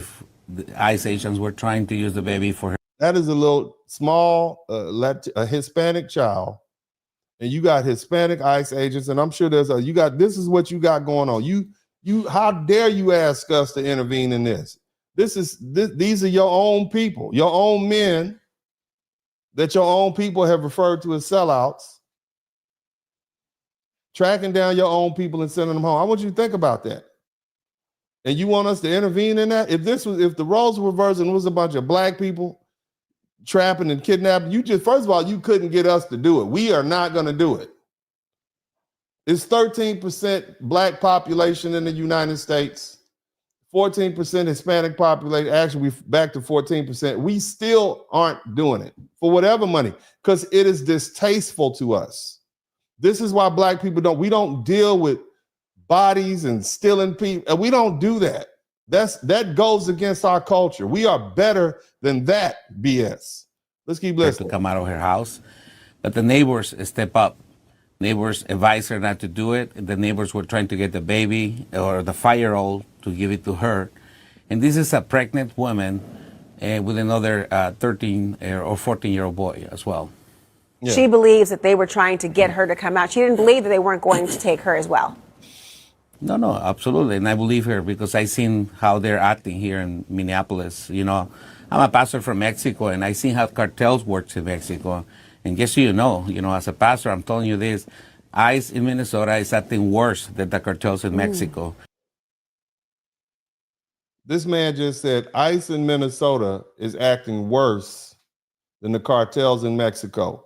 And the majority of the ICE and DHS Border Patrol are Hispanic. That's what this, so where you think they got it from? Before you all even fix your lips to ask us why we not out there voting, y'all have some work to do. Okay, the Hispanic community has some work to do. I hope that the people who are watching this broadcast, okay, I hope that you take some of the information that we learn here and you deal with these folks on an intelligent level and make them explain to you what exactly is going on and with all these ICE. Now, here's something that I just found horrible. Listen to this, and I'll explain what's going on in a minute. We're gonna come back for your whole family, okay? No, okay, no problem. You got an ICE agent saying, we're coming back for your whole family. That's some cartel stuff right there. Can you imagine that? We coming back for your whole family because they wouldn't open the door. Me van amenazando ahora. Me dicen que si yo no salgo van a regresar por mi familia. Crazy. Y todos. Crazy. I mean, what do you do with that? And you want black folks to get involved in that? Don't y'all think we have enough problems? I mean, don't you all think we have enough issues? Let's keep listening. Agents, Latino ICE agents are just Group 13. If you don't know what Group 13 is, look it up. Open up a history book. Look it up. Latino ICE agents are Group 13. And then look up what happened to Group 13 after everything was said and done. Enough said. Thank you. Bye-bye. Yeah. So again, you have a lot of Latinos commenting on what they see happening. They definitely know that it's a bunch of Hispanic, Latino men who are participating in this. I mean, this is a joke to them almost. I mean, humor. Who this nigga on that name? It's Snowball. Wanna know my name? This is just another meme. Latino ICE agents in the streets looking for other Latinos to arrest. All right, that's what this is about. We all know this from Django. Hit the number one, but I'll let it play from the beginning. I asked you, who this nigga? All right, the young lady was referring to Group 13. That has to do with something that happened in World War II where people of the Jewish faith participated in the rounding up of other Jewish people. And they ended up suffering the same fate as the people that they helped round up, okay? They were called, basically they were collaborators, okay? So, and they operated in and out of Poland. So basically that's what she was saying. Y'all gonna get the same thing. In other words, when they finish using you to deport your own people, then they're gonna come for you. That's basically what they're saying. On that name. It's Snowball. You know my name or the name of my horse? You ask me. That's who the hell you calling Snowball, horse boy? I'll snatch your black ass off that nag down here in the mud so fast. Oh, that's hilarious. Y'all hit the number one button. Yeah, shout out to Jamie Foxx and Samuel L. Jackson. I did a little quick summary. Samuel L. Jackson has made over $1 million saying MFer. He gets basically, if you add up all his movies and how much money he's made made close to $400 million. And if you add up the time, all the words he said, and basically he made $1,000 per word. And so he's made over $1 million saying MFer. I found that funny. But anyway, you guys hit the number 1 button. Let me know you can hear what's being said. I'm gonna play the next video. Check it out. On here and piss the Hispanic community off by saying that half of or the majority of ICE agents are Hispanic. And it's true though, right? It's true. So the Hispanic community are upset and in uproar because the people that are hunting their own people down are brown just like them. It only makes sense though. Most of, not all, but most of the immigrants or the illegal immigrants that are here came from the southern border, right? So wouldn't you think you would need officers and agents to speak their language? Of course, they're all or mostly Hispanic. It is what it is. Just take a look at any video, any picture. 8 out of 10 of them are Hispanic. Couple of white guys, 1 black guy sprinkled in, if that. All right. So that sounds like brown on brown crime to me. All right. So the Hispanic community got a lot of problems on their hands right now. All right. Y'all got to sound like they're all in with deporting their own people. That's what it sounds like. It sounds like they're all in deporting their own people. Now just flip the script. Let's picture this. Okay. Imagine 50% of the ICE agents were black. Imagine if 50% of the ICE agents were black. You got an army of black men roving around, kicking in doors, with waving gun, with masks on. Okay, imagine the pushback that we would get. Imagine even if we arrested. Now, I'm not even talking about the Caribbeans and the Africans. Imagine if we were. It would be war in the street. Can you imagine that? And then black people had the nerve to say, "Hey, look, let's go out here. We need y'all to help protest against these black police officers working for ICE, rounding up black people. We need, because we don't like them hitting the Haitian community or the Jamaican community or whatever, the African generally." What do you think? What would the Hispanics tell us? I want you all to tell me if the roles were reversed and it was 50% or 51% ICE and DHS agents rounding up people, including black, and when they hit the black folk, right, we decided to go out and ask the Hispanics to come help us protest against ICE, and everybody knew that these people were black men. What would the response be? I want the written response. What would they say? Okay, I want y'all to tell me what they was. I'm gonna put them up on the board. Got to deal with your own, right? Y'all mad at the blacks. Some of you are mad at the blacks and can't understand why we're not out there fighting against these people with y'all. That's because those are your people. Your people. Somebody type "your people" in the chat room. Brown on brown. Just like y'all like to claim, oh, black on black crime is so horrible. Well, here goes some brown on brown crime. Yep, that's exactly right. And we'll watch a few more videos, and then we're gonna go ahead and move on to the main body of this broadcast. Y'all make sure y'all hit the number 1 button if you can hear it clearly. At the moment you can't hear it, let me know. All right. Reporting. We're here to arrest a child sex offender, and you guys are out here honking. Oh, we're not. No, we're pressing. That vehicle right there is. Let me reemphasize the point. I am very happy. I am ecstatic, if you will, about the fact that we are finally enforcing our immigration laws. I'm happy that Border Patrol and ICE are removing the illegal immigrants from this country. I can tell you, based on what I've learned studying the Honorable Barbara Jordan, that the first people affected by immigration are Black men without education. And as an advocate for Black men, that is in my interest and that is in Black men's interest. I'm happy to hear that. I am certainly happy. I don't think anybody would disagree with the fact that we need to get these criminals off the street, these illegal criminals who come to our country through the southern border because Joe Biden left the gate open. I think that we are all overjoyed about that. I don't think there's any self-respecting American that has a problem with that. I'm happy about it. However, and here's the caveat, however, I do have a problem with the mechanism and manner in which it's being enforced. I think it's brutal. I think that they're targeting Black and brown people, and I have a problem with the violation of due process.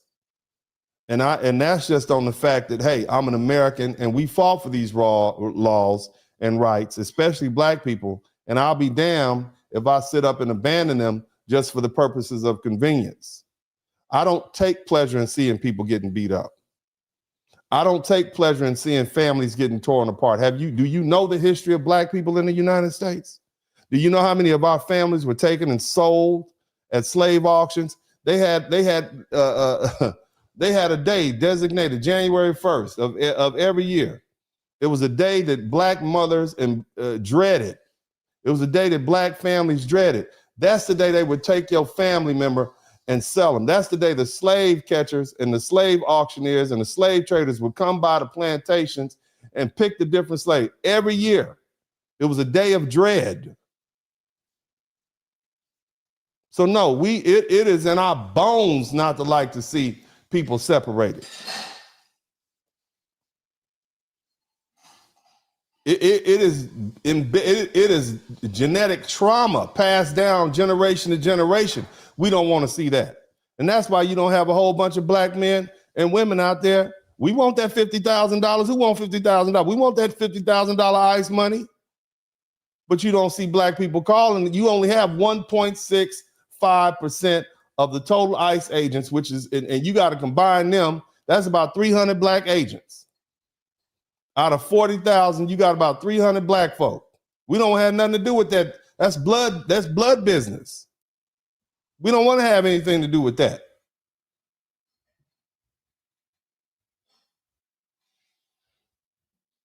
Let's continue. And impeding our investigations while we're trying to arrest a child sex offender. That's who you guys are protecting. Insane. Yeah. I mean, you know, I can't disagree with the cat on that. I mean, I'm not disagreeing with him on that. We want to see these people go. You saw what happened on the bottom. I mean, it was just holding your breath because you had all these people women being raped, and it's terrible. I'm happy they're getting up out of here. I want them gone. Explain to me how ICE is hiring foreigners to deport foreigners. Word is out. Look at this. Look at this. Hey. He ain't even Black American. This is African. Okay. You touch me? I didn't touch you. You touch me? I didn't touch you. You touch me? It's all on. Somebody type delineation in the chat room. Camera. You touch me? It's all on camera. It's all on camera. You touch me? It's all on camera. You're making contact. It's all on. You touch me? I didn't touch nobody. Yes, you did. I'm over there. Do you see? If this was a police officer, man, I mean, look. Look. This is not normal. Okay. And I know we've seen police officers cut up and act like a fool, but can you imagine a cop running up in your face talking about, you touch me, you touch me? I mean, he's egging it on. That is not in any way de-escalating, right? But now you got this Black dude from Africa somewhere. I mean, it sounds like you're from Africa. Y'all can listen and tell me what you think. I don't recognize the accent. They're recording everything. Sir, you sure did. I'm recording. No, easy. I'm recording. You touch me? I'm recording. It's okay.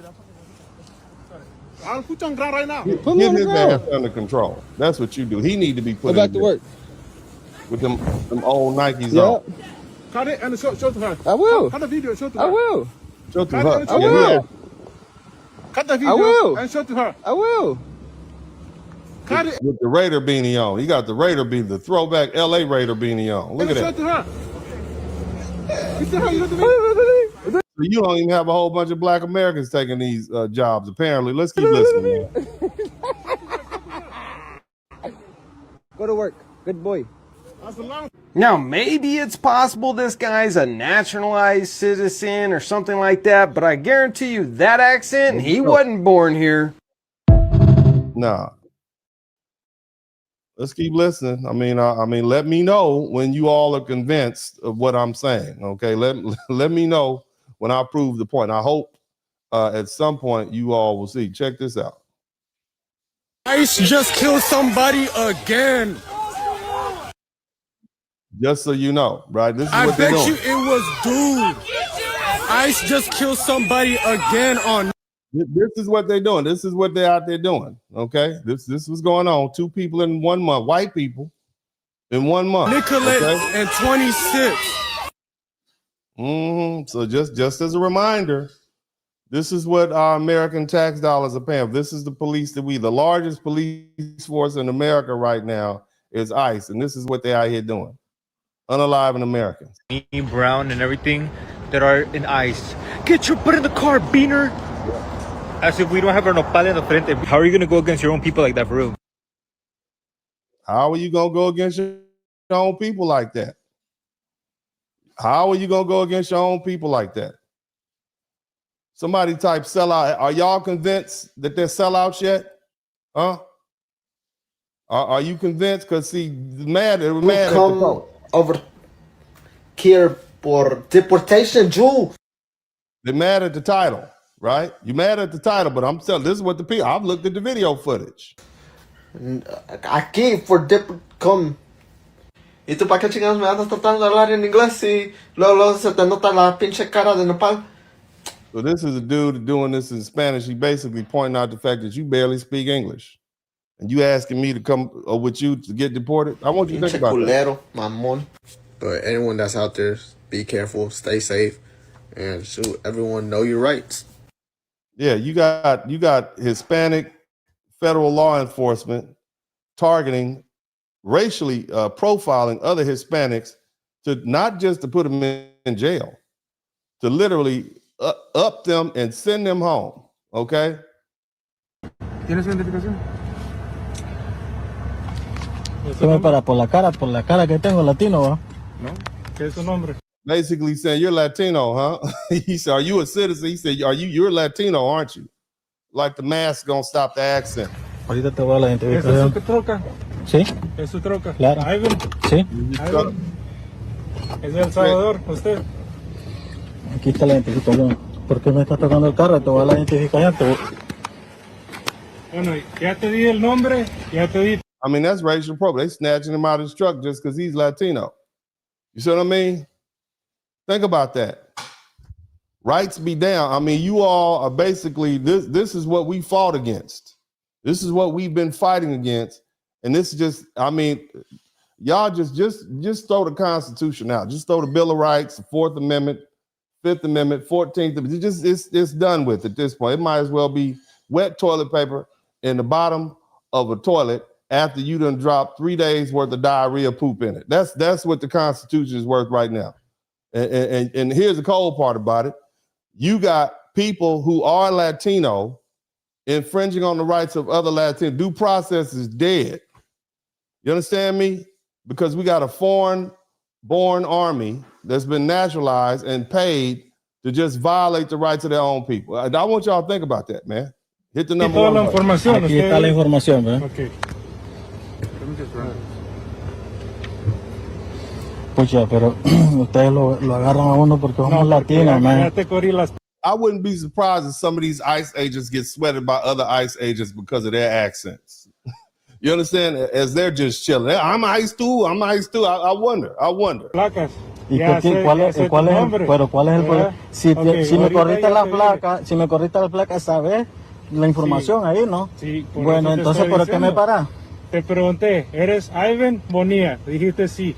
Bueno, ¿verdad? Suficiente, ahí tienes la información, ¿no? ¿Eres de El Salvador? ¿Tienes...? Ahí está la información. Ahí está la información. Te estoy preguntando. Bueno, yo creo que con suficiente con eso tiene la información. ¿Tiene su tarjeta de residencia? I mean, look, man, the whole situation is sad. I mean, it's sad. It's just sad. But, you know, it's not our fight. Ahí está la información, ahí no pueden chequear ahí. Usted tiene que tener la residencia. ¿Cuál es mi derecho yo de preguntar que si ahí está la información ahí? Si tengo un Real ID, no puede chequear ahí. I mean, they really sweating old boy. You know what I mean? I mean, I know most of y'all don't speak Spanish, but just understand they are sweating them, asking them all kinds of questions because of, and they racially profiled him because of the color of his skin and his accent. I want y'all to keep that in mind. Just be mindful of that. Let's go ahead and continue looking. And I'm gonna play more. Y'all need to get all of this, okay? You need to get every bit of this. I want y'all to hear each. No, but can we really talk about the amount of Hispanics and people that are not white that are ICE agents? Mm-hmm. Can we talk about that? Talk about it. Like, I could see if they were ICE agents and they worked undercover to like free the people, like you pretended to take them in and then you just let them go, right? Yeah. If you had like a mission. See, here's the thing I don't think you all understand. Culturally, Black people don't even understand how y'all are even letting this happen. As I said before, it goes against our culture and our and who we are as a people to sit around and let our own Black people, our own Black men and women participate in some crap like this. We don't do that. And see, that's fun. This is the stuff white folk do. We don't do that. We don't participate. It is distasteful. And see, that's the disconnect. And I know the brothers and sisters looking at this page, if you were on the fence about going out there helping these folk fight against ICE, now that you've seen this broadcast, I'm like, they gonna be like, hell no. Why would I even help folk like this? This is how you do your own people, and you're doing it for money? You complain about innocent people being deported and that just being here illegally is not a crime, but you treating your own people like criminals. And you want us to intervene? A lot of Black people like, if I was going to intervene, I'm not touching no parts of this. This is not what we do. This is not who we are. Where there was a truck around the corner that just literally, you were just doing it for the footage that the Dollar Tree dictator and the white supremacy house wants. You know, make it look good, but then I'm releasing them. Right? Can we talk about that? Can we talk about that? Because imagine you're a brown person and you're walking the street and they say, we need to take you in because we're ICE. That's how I feel they talk, because they're not qualified, right? And he's like, Hector, is that you? And the whole time, that's Primo. What the fuck are you doing? Like, I mean, you have to arrest your cousin? That's crazy to me. Like, that's crazy. That's crazy to me. Yeah, am I the only one? No, Surely not. Surely that not. does not even register us. We just not gonna do it. Okay. There's a reason that Black people have a healthy, a healthy understanding of the law, and because we've seen it applied unfairly. And so that's why when you all talk about just comply, but you know, y'all tell us just comply. So y'all just go ahead, keep on just complying. Hit the number 1 citizen that is a criminal in American jails right now. And the family members of American citizens that are criminals in American jails right now should be pissed off at the Democratic Party. And I'm going to tell you why. He done went a little too political. We got to get back to what we're doing. Y'all hit the number 1 button and when you hear the videos pop up, hit the number 1 button. Let me know you can hear it.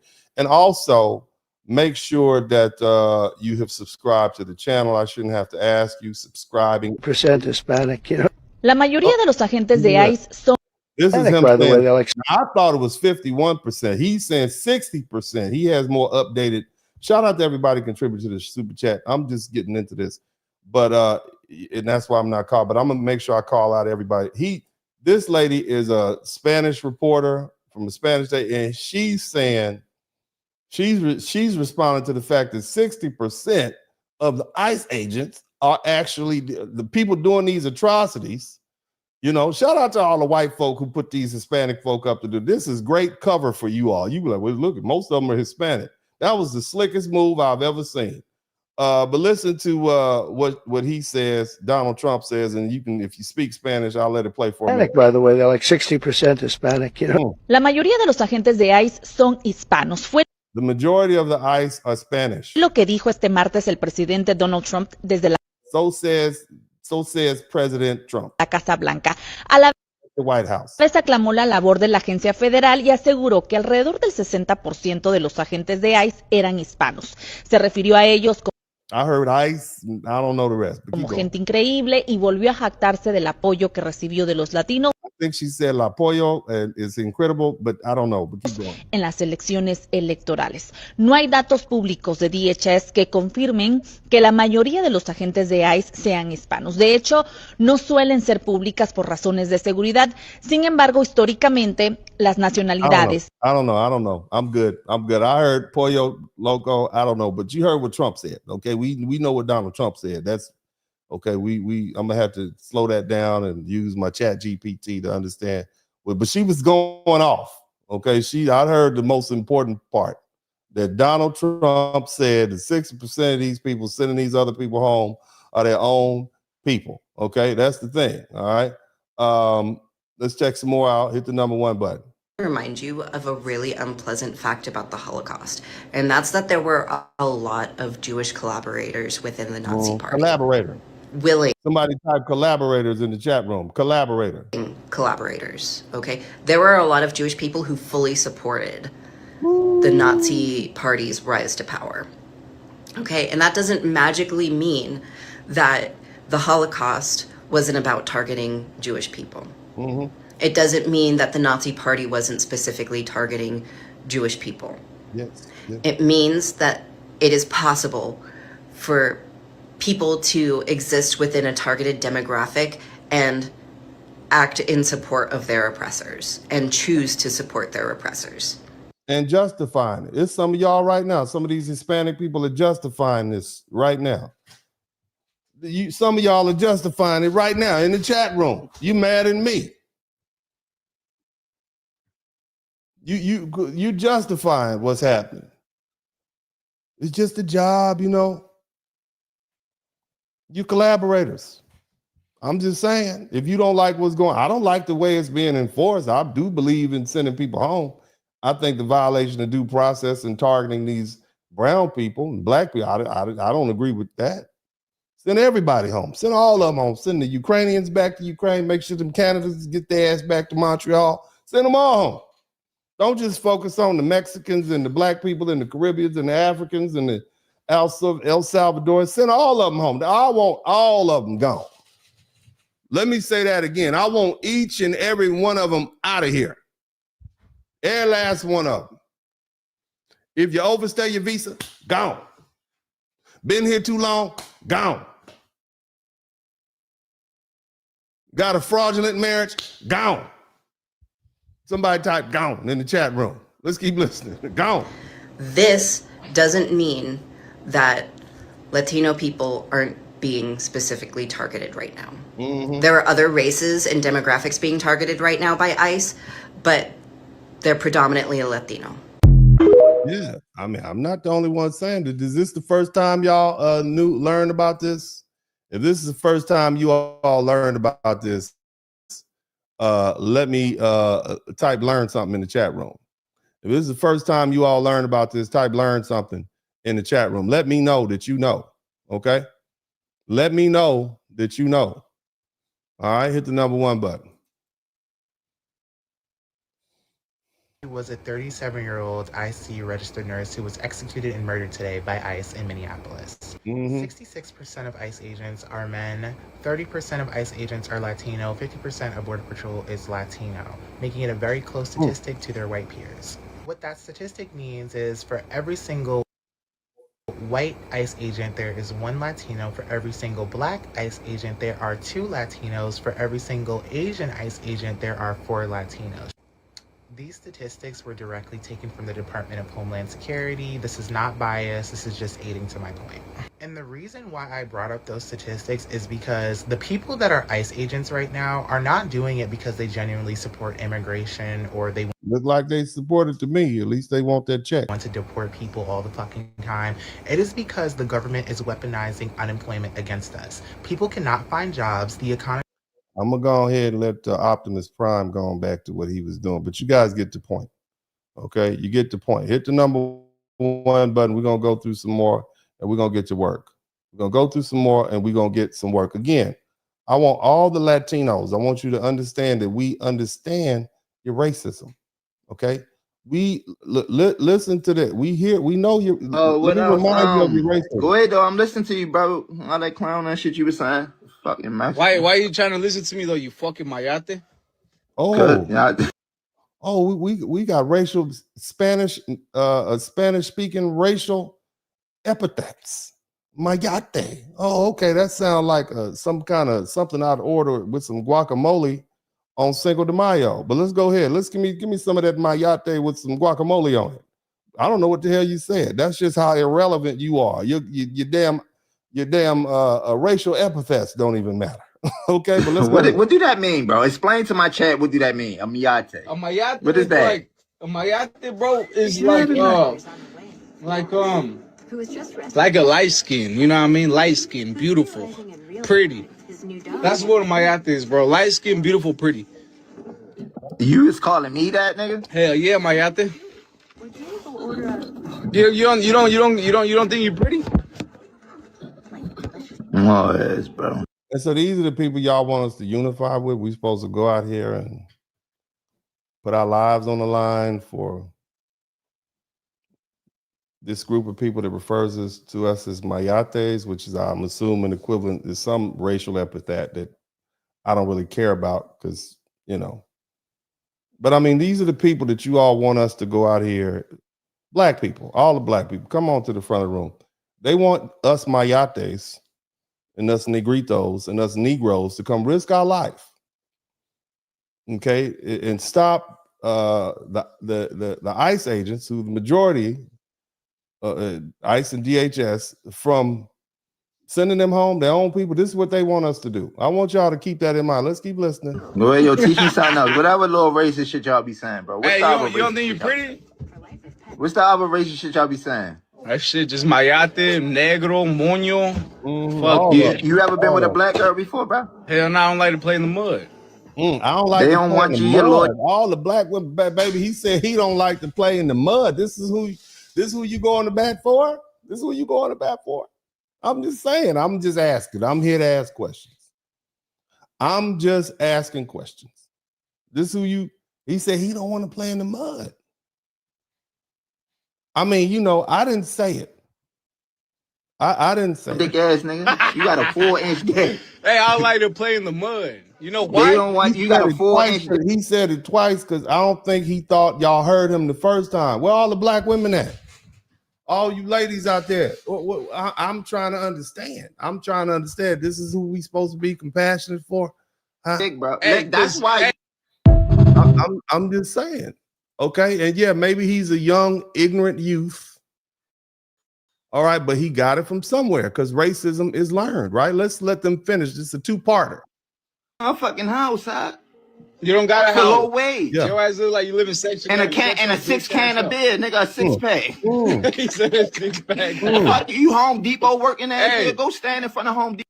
I mean, here's the cold part. Black people don't even have names. We don't even have racial epithet names for other groups.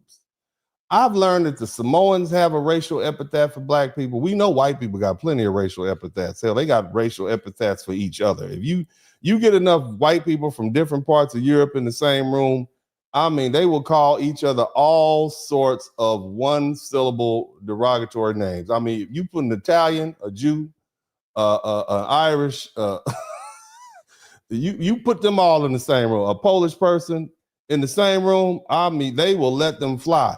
Black people don't even have racial epithet names for other groups of people.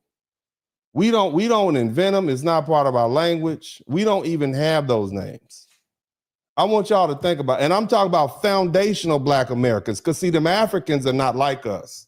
Hell, they got names for us. They call us Akata, Jarir. So these are Africans. I'm talking about foundational Black Americans, and this is why it's important that we delineate. We ain't got nothing to do with them. The Caribbeans, they do their own thing. I'm talking about FBA. We don't even have racial epithets for people. You understand what I'm saying? And yet, every other group of people has some derogative name to call Black people. What's up with that? What's up with that? And then you come over here and now you're getting your backside handed to you, and you want us to jump in. And it's not just the Hispanics. You got the Somalians. All of a sudden they're Black. They've been Mino Black for decades, and now all of a sudden they're Black, right? Now that ICE is kicking in their doors. You got Caribbeans, you got Nigerians, you got Ghanaians. These are all people of African descent or straight from Africa. You got everybody now wanting us to come off the bitch, and y'all been calling us names. You understand what I'm saying? So let's keep listening to this conversation. This is an ignorant youth, but this is he got it from somewhere. Hey, tell me that. I appreciate the motherfucker. Everybody say this. Hey, y'all, though, let's get active, y'all. We need Bro, you don't got nobody in the handhold. Fuck, you gonna get active? You fucking mayate? Y'all fucking spit Fucking on you. Miyate. Yeah, you're on my. There you go. You hear that? You want to be You're on me, my shorty? You're a fucking Mexican. You're a mayate and I'm a mayate from the waist down. There's two different. It's 10 of y'all in the same house, shorty. Nah. Listen. Fuck you talking about? Hey, you're a mayate. I'm a mayate from the waist down. You know It's what 10 I mean? of y'all in the same house in the same minivan. No, nigga, there's only one person in my room. I mean, he got N-word. He throwing my yacht. I mean, you see what I'm saying? These are the people they want us to go protect from themselves. I want y'all to think about that, fam. Talking about? Fucking man. Hey, where Ice at, yo? Where Ice at, nigga? They ain't catch your motherfucking ass yet. Hell, Come in the camera. Bro, I got papers. You want to be Black, shorty? You want to be me, y'all? Shut your. You want to be me, my nigga? Hey, yo. I want to be you. Look at, come in the camera. Come in the camera. I'm gonna come in the camera. Yeah, okay. I'm just saying, I mean, I didn't make these videos. I'm just playing them. I'm just letting you see what's out there. I'm just laying the foundation. You know, you can be, you can think whatever you want to, but I'm just laying the foundation. All right, I got a couple more videos, and we're gonna go ahead and we're gonna get this work done. Okay. Let me matter of fact, let me share something with you, because these white kings and queens that you all, cherish so much and just believe in and whatnot, and just, you've been fighting so hard to be white. I played this video a little earlier where it showed a white woman telling you exactly what they really think about you. Okay. And she was basically talking about how, her ex was a quote unquote conservative Latina. And she was trying to explain to her, you will never be white. We will never accept you. And I'm going to let that play again. And then I'm going to let the next one play. Nice way for me to say what I'm about to say. And I have said it before many, many times. I was married to a conservative Latina for 6 years. Mm-hmm. Same conversation over and over again. You will never be white enough. We don't like Benedict Arnolds, and that's what this is. When you are brown, you speak with an accent, but you sell out your own people, yeah, we're never going to trust you. Nope. White people are using you. And that smoking mirror that you've been indoctrinated to believe that it's not going to happen to you because you're not black, as a white person, I'm just here to tell you, it will indeed happen to you. Because we will never trust you. We will use you to go after your own people. Oh, fuck yeah, we'll use you. You can kill white people too. We don't give a shit. But we will never, ever invite you in the house. And so here's the other thing. Let's just keep listening. Now we're gonna lay the context. So you have a bunch of, I think I've explained, a bunch of Hispanic dudes and women running around with masks on. Okay, and let's hear some of the stuff that these cops are doing. Okay, listen to this. I want you to listen to this. that these bunch of federal cops, police officers in Minneapolis right now are now also being illegally detained by ICE. Yeah, you heard that. ICE is detaining cops. So you have these masked men, the majority of which are Hispanic, detaining cops. How does that sit with you? All my heritage Americans, where all my Nazis at? I want my real white folk to come to the front of the class. I want all the Nazis. I want the white nationalists. I want my real live rednecks. If you don't have a Confederate flag in your house, you're not allowed. I want the real white folk to come to the front. How does it settle with you to learn that these Hispanic ICE agents with these accents and masks are putting police officers in Minnesota arresting them? How does that make you feel? Right. The cops, the one who conservatives and Republicans say they care so much about, they're being detained by ICE illegally, just like everybody else, being asked to show their papers. Female off-duty cops being asked to show their papers, and they don't have papers because they're cops. A bunch of fucking Republican dudes are going to start commenting on this video. You can check below. They're going to say, "You're full of shit, Chuck. You don't know what you're talking about. You're lying out of your teeth." Here you go. Take a look. In Brooklyn Park, one particular officer that shared her story with me was stopped as she passed ICE going down the roadway. When they boxed her in, they demanded her paperwork, of which she's a U.S. citizen and clearly would not have any paperwork.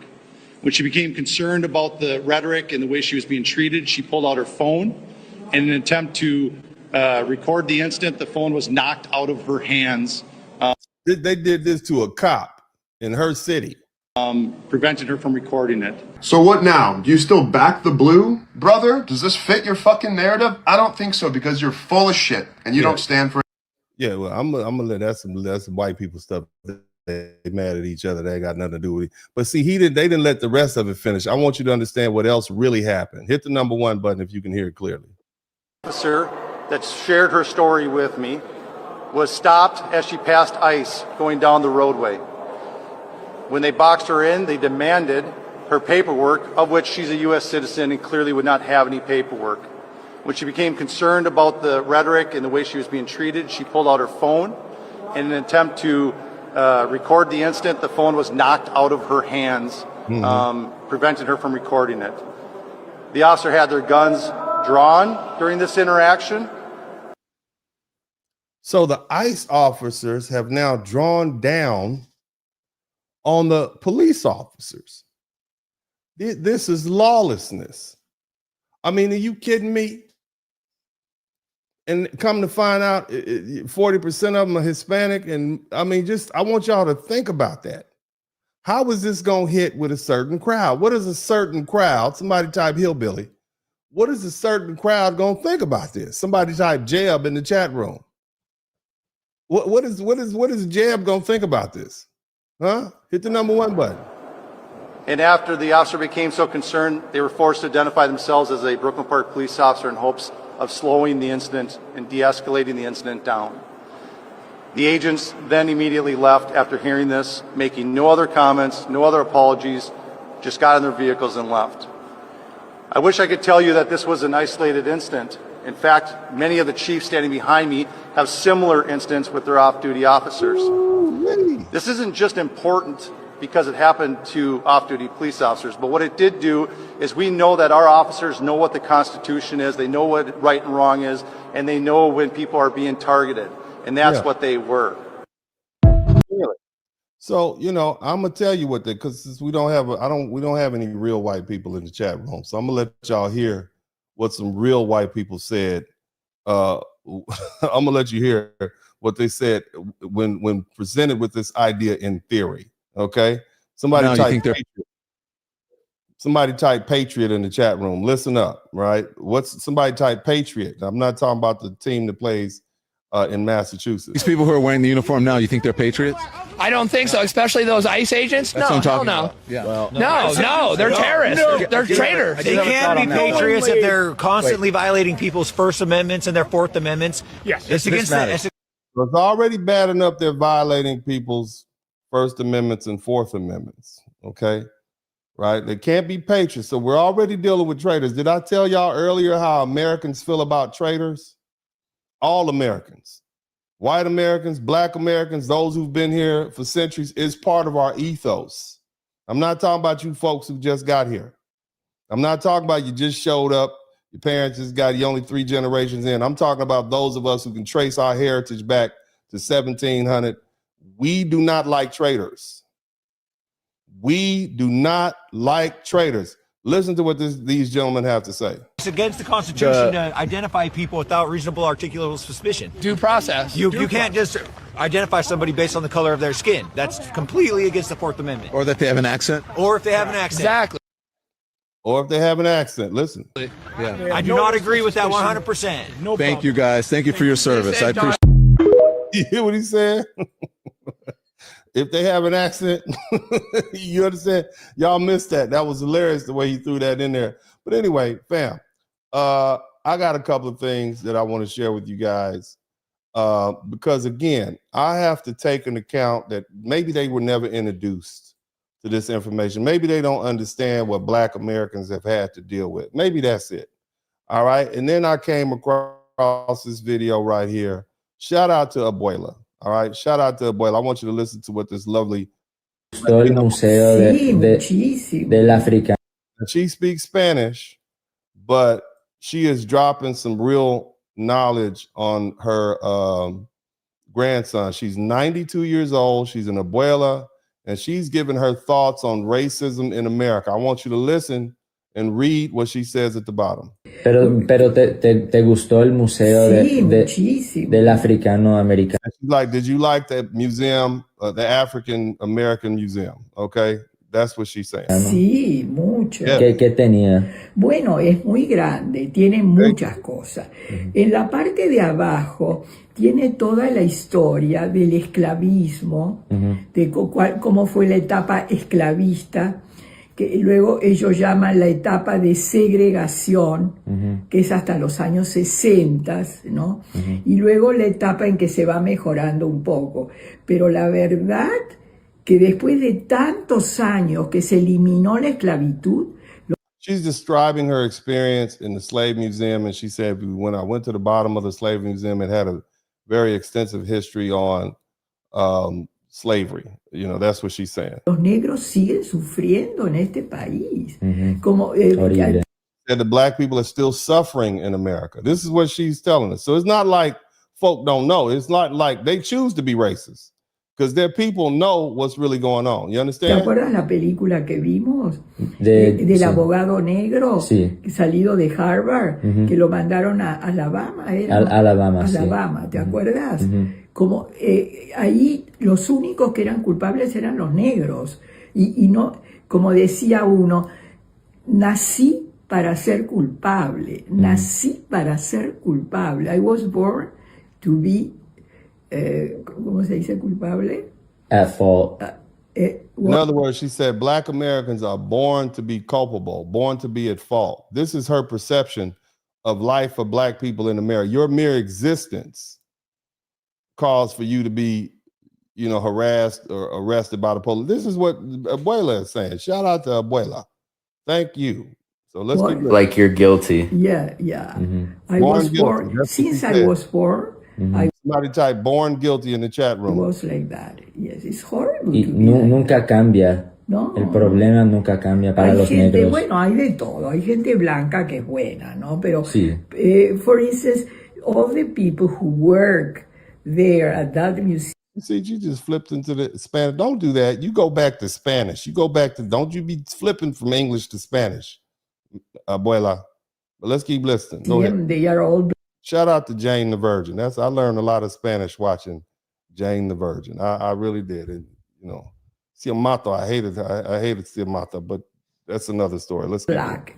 They are some white person, but most are black. And then all the people who visit the museum, most of them are black. They are also some whites, of course, but most of people who visit.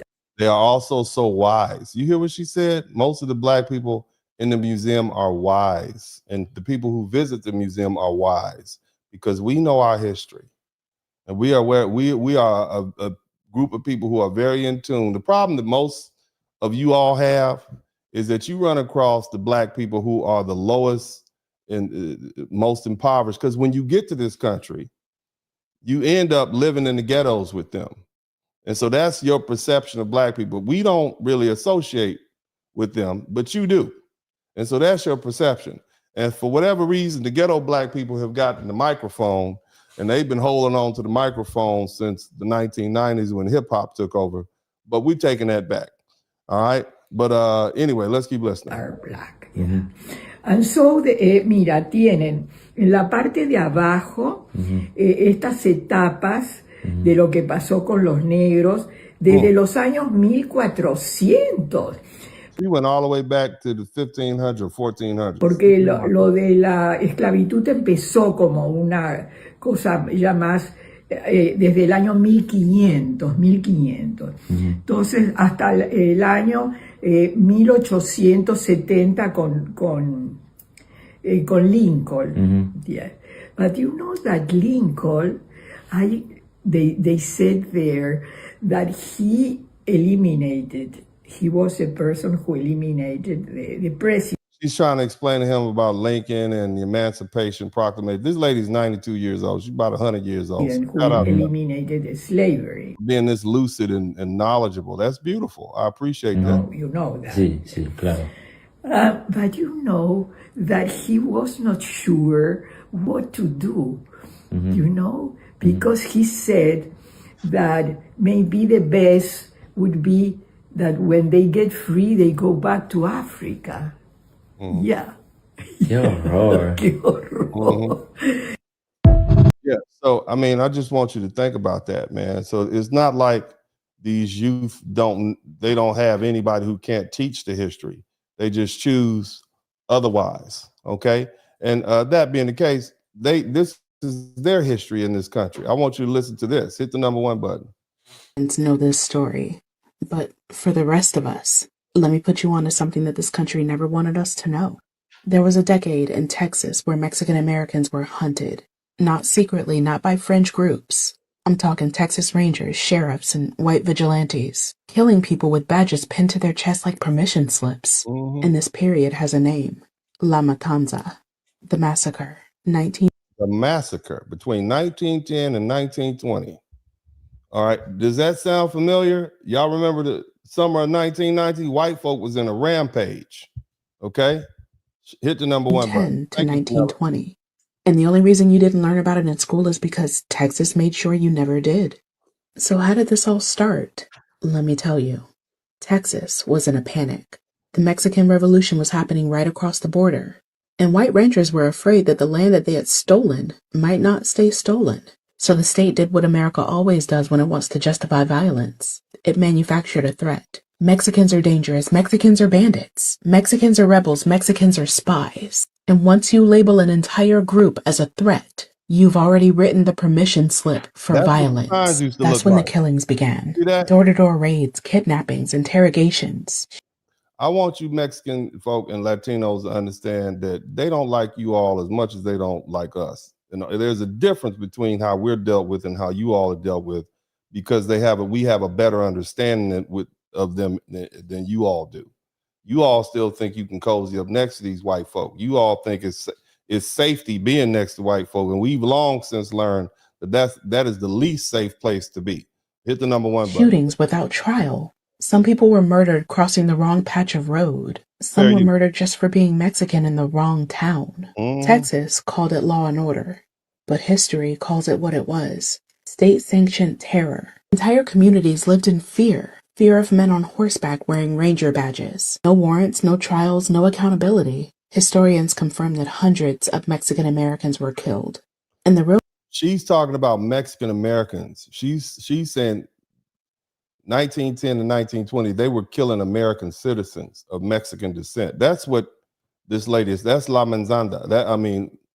I butchered the name. La Matanza, which means the massacre. Okay. The number may reach into the thousands because most of those deaths weren't documented. Families were scared to ask questions. Bodies were dumped in the Rio Grande. Names went unrecorded. And witnesses stayed silent to stay alive. The Rangers carried out lynchings, public shootings, and executions without trial. all under the banner of protection. This wasn't a riot, it wasn't a conflict, it was a purge. By 1919, the violence was so widespread that Texas legislature had no choice but to launch an investigation. The Canales investigation. Hundreds of pages of testimony. Witnesses describing murders, tortures, disappearances. And what happened? Almost no one was punished. Nobody. A few rangers were dismissed. Most kept their jobs and some were even promoted. And their findings? Buried. Not taught. Not acknowledged. They have schools named after them right now, attended by little Mexican children. That's what you need to understand. That's what they did with them. They honored them. Texas rewrote the story and turned the Rangers into heroes. They didn't forget La Matanza. They concealed it. This wasn't ancient history. People who survived La Matanza lived well into the 1980s and 1990s. Their grandchildren are alive right now. And the fear that still sits in some Mexican-American families that don't draw attention, don't call the police, that don't make noise, fear, that's not cultural memory, that's generational trauma. Meanwhile, the same Texas Rangers who carried out the killings, some of their names are still on state buildings, still in museums, still glamorized on TV. Texas preserved their mythology and erased the people they terrorized. La Matanza wasn't a footnote, it was an ethnic cleansing. And the only reason most people don't know about it today is because Texas decided that its pride mattered more than the truth. Yeah. So, we've been well aware of Hispanic racism and, whatnot. And we understand that we know their history. They know our history. And so there was a call back in the 1990s by a very, very powerful man, a very influential man. Most of you all don't know him. His name was the Honorable Louis Farrakhan. He was a student of the Honorable Elijah Muhammad, and a good friend with Malcolm X while he was with the Nation of Islam. And imagine, he was a rock star. He was a political leader. He was last of a breed of men that Black people actually listened to. And so when he came out and said that, hey, we need to unify with our Mexican brothers, our brown brothers and sisters, Black folk took it seriously. This is one of our most powerful, influential brown brothers up in here. And so what I want you to understand is, and I believe the members of the Nation of Islam even consider them part of the lost tribe of Shabazz. And so, this is what we grew up with. And so contrast this with learning just how racist Mexican culture is and how racist they have been towards not just Black people in their own countries, but the indigenous people in their country. So listen to this, and then we're going to get this thing cracking. Ain't no hatred of our brown brothers up in here. I love the Mexicans. But the Honorable Minister Louis Farrakhan to say he loved the Mexicans, for him to put that stamp of approval back, I think this is 1990 or 2000, that meant that, okay, that's who we follow. This is back when Black people follow leaders instead of a code, so to speak. All right. Let's keep listening. You didn't hear me? Yes, sir. I know who they are. It's a shame that you don't know. You ain't no Mexican, That's what you call yourself. You ain't no Spaniard. You just speak Spanish. You wear a Spanish name. Grew up in a Spanish type culture because the Spaniards were the killers that came over here to conquer the indigenous people of the hemisphere. See, you are the original owners of the hemisphere. You are the indigenous people of the earth. Only beef we got with you is the beef that the enemy makes, and it ain't real. You're not the enemy. He wants the blacks to see the brown as the enemy, wants the brown to see the black as the enemy, so we just kill each other. Yeah. So that's what I grew up with. So, to my surprise, right? To my surprise, here we are. And so, I'm just saying, family, I'm just saying now, we've been talking a long time, and I think I've laid a foundation. If you ain't figured out that what I'm talking about is real by now, after looking at probably 40 or 50 videos, then you'll never get there.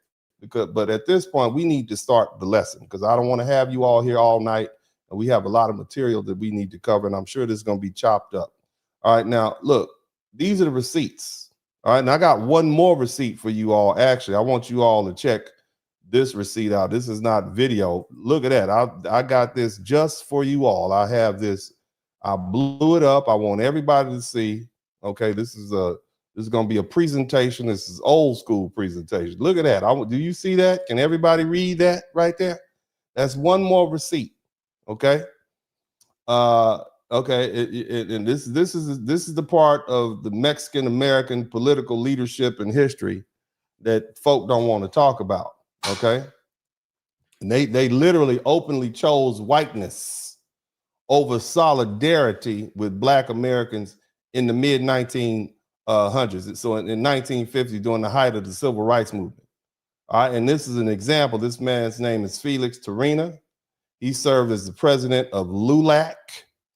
LULAC stands for League of United Latin American Citizens. So that was all of them. It wasn't just Mexicans. It was anybody up here of Latino descent. All right. And he was in it during the 1950s. And during his tenure, when LULAC, very powerful organization at the time, when some of the people in LULAC said, well, hey, let's go work with the Blacks and the civil rights groups, like the NAACP. The president, Terena, this cat right here, he rejected it outright. And guess what he said? Read it together. Let the Negro fight his own battles. I don't want to ally with him.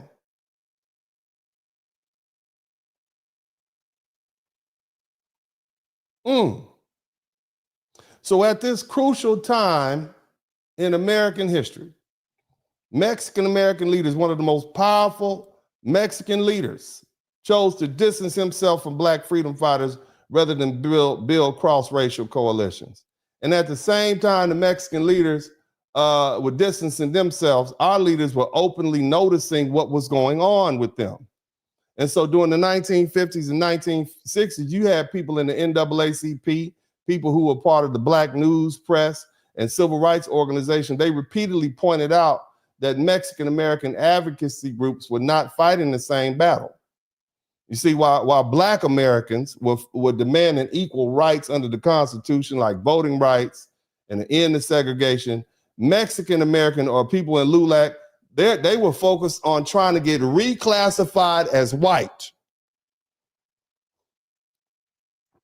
You understand what I'm saying? They were literally trying to have their group classified as white. They were looking for assimilation, and they were looking for social proximity to whiteness.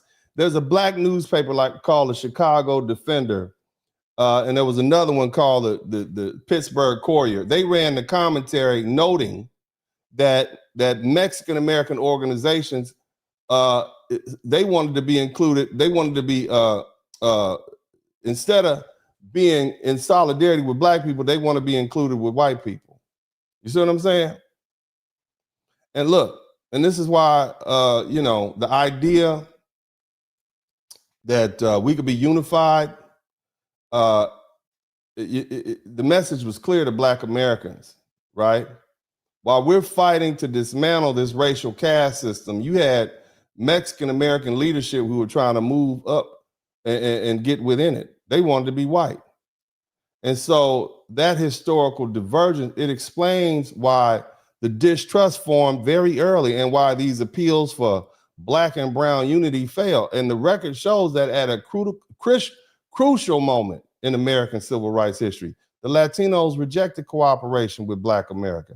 And they ran after whiteness, and they've been running after it for the past 75 years, still chasing it, and still hadn't caught up with it. Now, at the same time, I want you to contrast what was going on with them with what was going on with our Black leaders.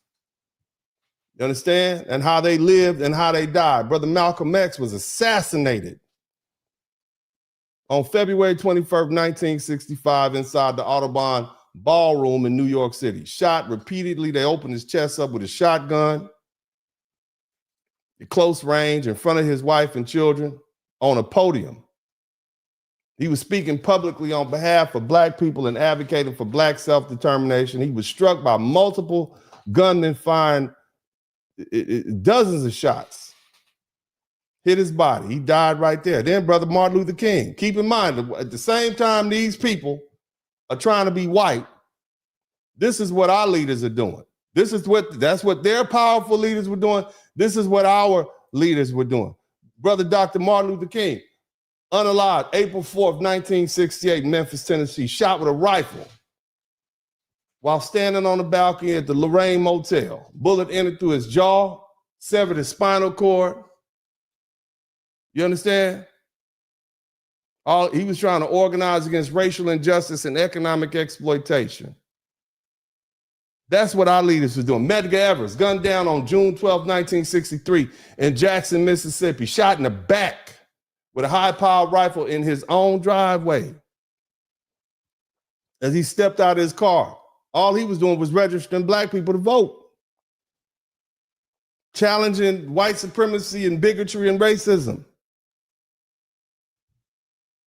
See, our black leaders pay for advocacy with their lives.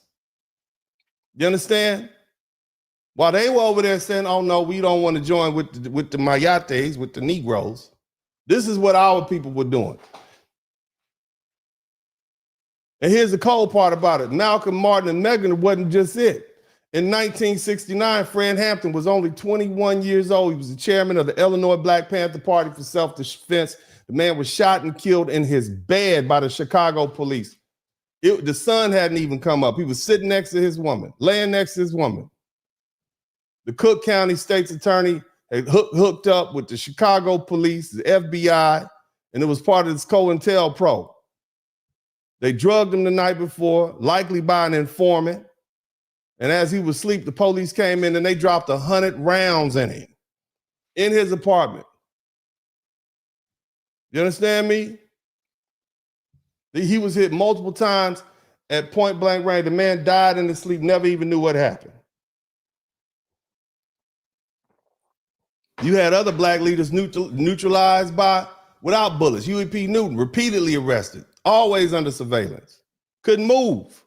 Bobby Seale, the man was chained and gagged in a federal courtroom. This is what they did to him. Eldridge Cleaver, they drove him to exile. Everybody knows Assata Shakur. We should. Black liberation activists associated with the Black Panther Party and the Black Liberation Army. She was shot, she was captured, she was convicted, and even there was some serious questions about the evidence. She managed to escape and left this country in 1979. In 50 years, she stayed in Cuba, where she remained in exile for decades. They labeled her a terrorist by the U.S. government. I mean, you've had dozens of black leaders in prison, exile, buried, not because they tried to chase comfort, okay, but because they were challenging power directly. That is the consistent pattern of black leadership. You understand? Met with bullets, prison cells, exiles, and death for confronting the racial order, while others chose what? Trying to be white. Trying to live quietly and safely and comfortable inside the system. And that contrast is not accidental. That's history. Now I want you to check this out. Felix Torina, this guy right here. As I said before, in the 1950s, he didn't die trying to challenge power. This man lived a full life, owned a restaurant.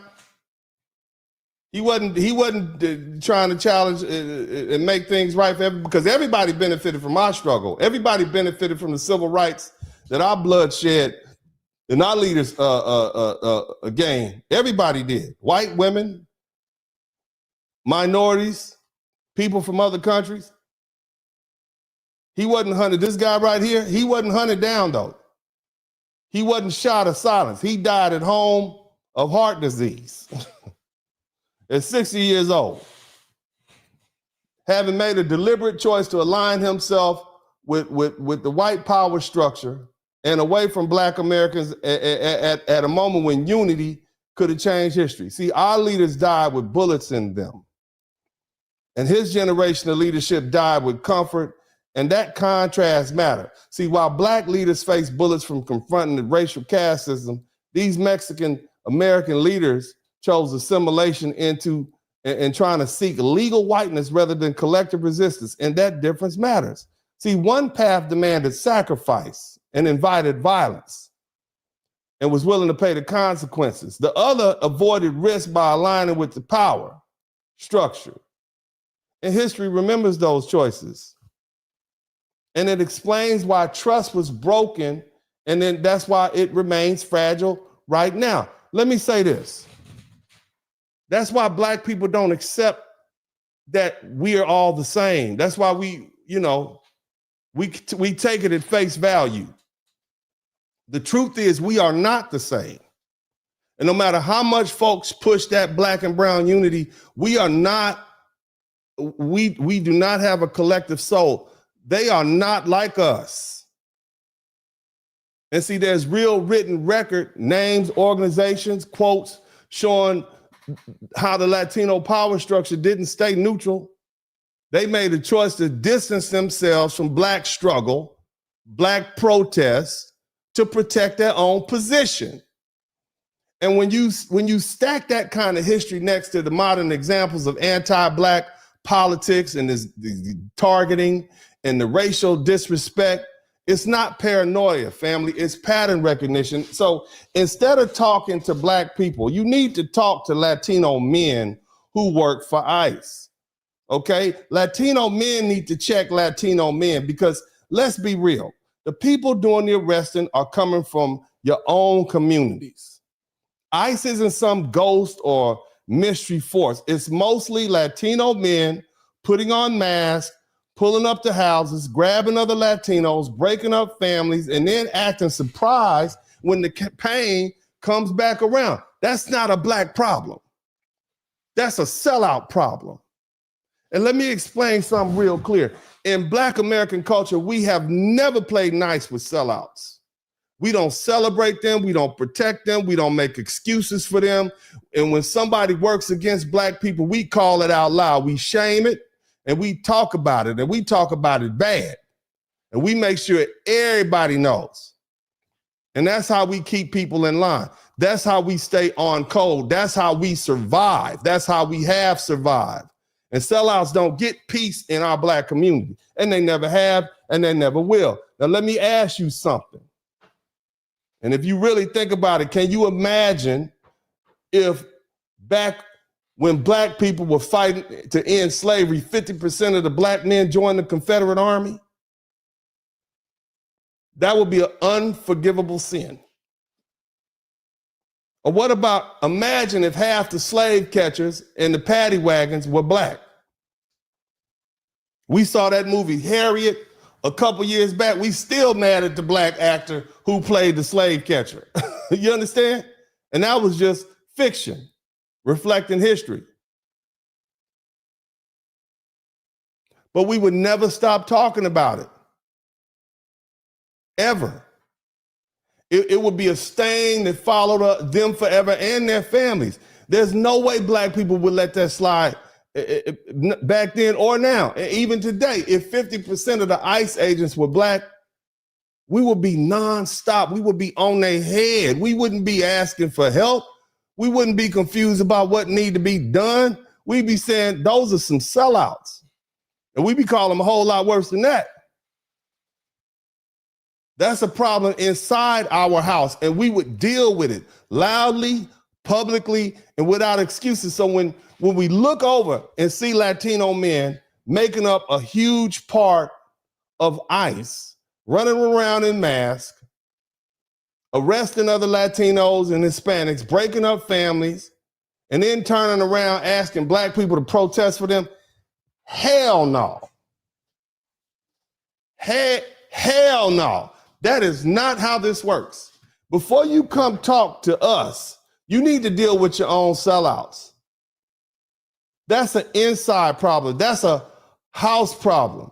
And until you handle that, don't ask us for sympathy, don't ask us for support, and don't ask us to sacrifice our bodies. Fix your code first. Now, here's the real problem. And make sure if you learn something, I should earn something. That's cool. But make sure you hit that subscribe button. Here's the real problem. Nobody wants to say it out loud. See, I've watched y'all. We study you all. We study everybody. That's how we still here. See, you Latinos are stuck trying to be white. And I'm going to be honest, that fight is a losing fight. No matter how hard you try, white America does not see you as white. It never has, and it never will. There is no white card available for you. There is no invite to the club. Most of the time, they don't even like you unless they need something from you or you're coming with a warrant. And that's the truth. And what makes this worse is that inside the Latino communities, they have their own version of white folk. They got their own white people. And see, this didn't start in the United States. It started hundreds of years ago during the Spanish rule in Latin America. Back then, people were ranked by race. The Spaniards were put at the top, and the indigenous people and the Africans were put at the bottom, and everybody else was judged by how close they were to Europe. And that system taught people one thing over the other. The closer you are to white, the better you are. And that idea never went away. It became normal. And that's why you have, quote unquote, white Latinos today, lighter skinned people with more European roots who had land and money and power, and they had it for generations. In countries like Argentina and Uruguay, leaders actually encourage Europeans to move to move there to their countries to make the country whiter. I mean, they literally imported white folk. After all you've been through with conquest and colonialization and all that, you brought folk in. And in the Caribbean, lighter skinned families ran the government and businesses. Across Latin America, lighter skin still means a better job and better treatment and better chances of life. And this is called colorism. You think we got colorism bad here? It's real bad there.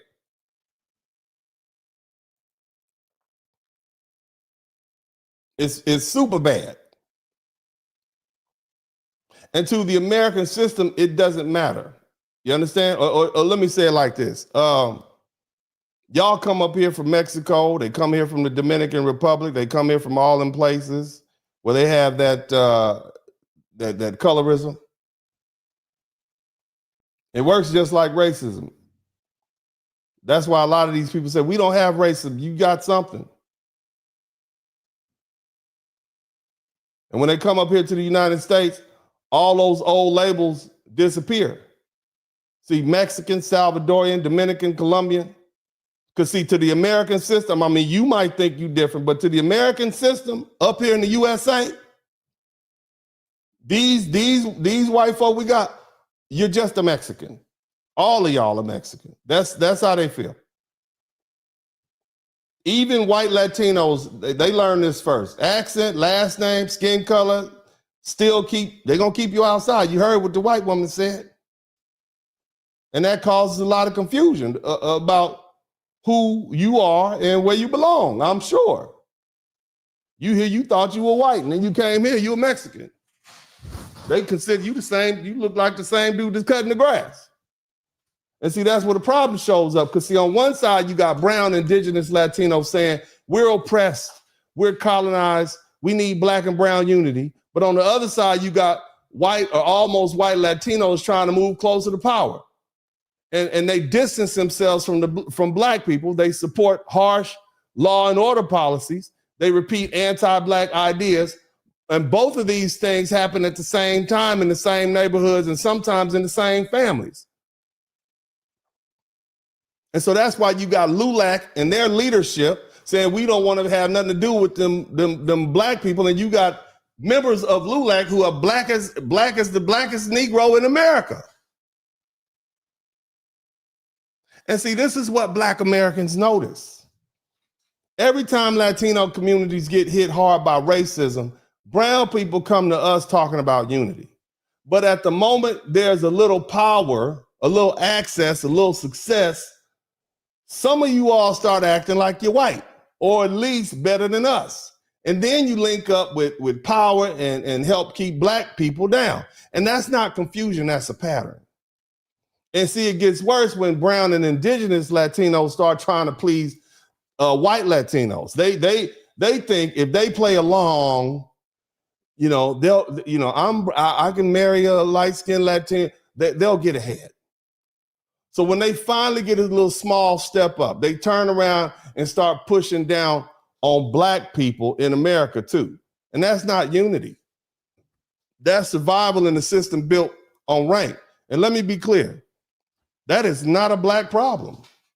That is not a foundational black American problem. This is an internal problem inside the Latino communities about race, identity, and power. Black Americans already went through this fight.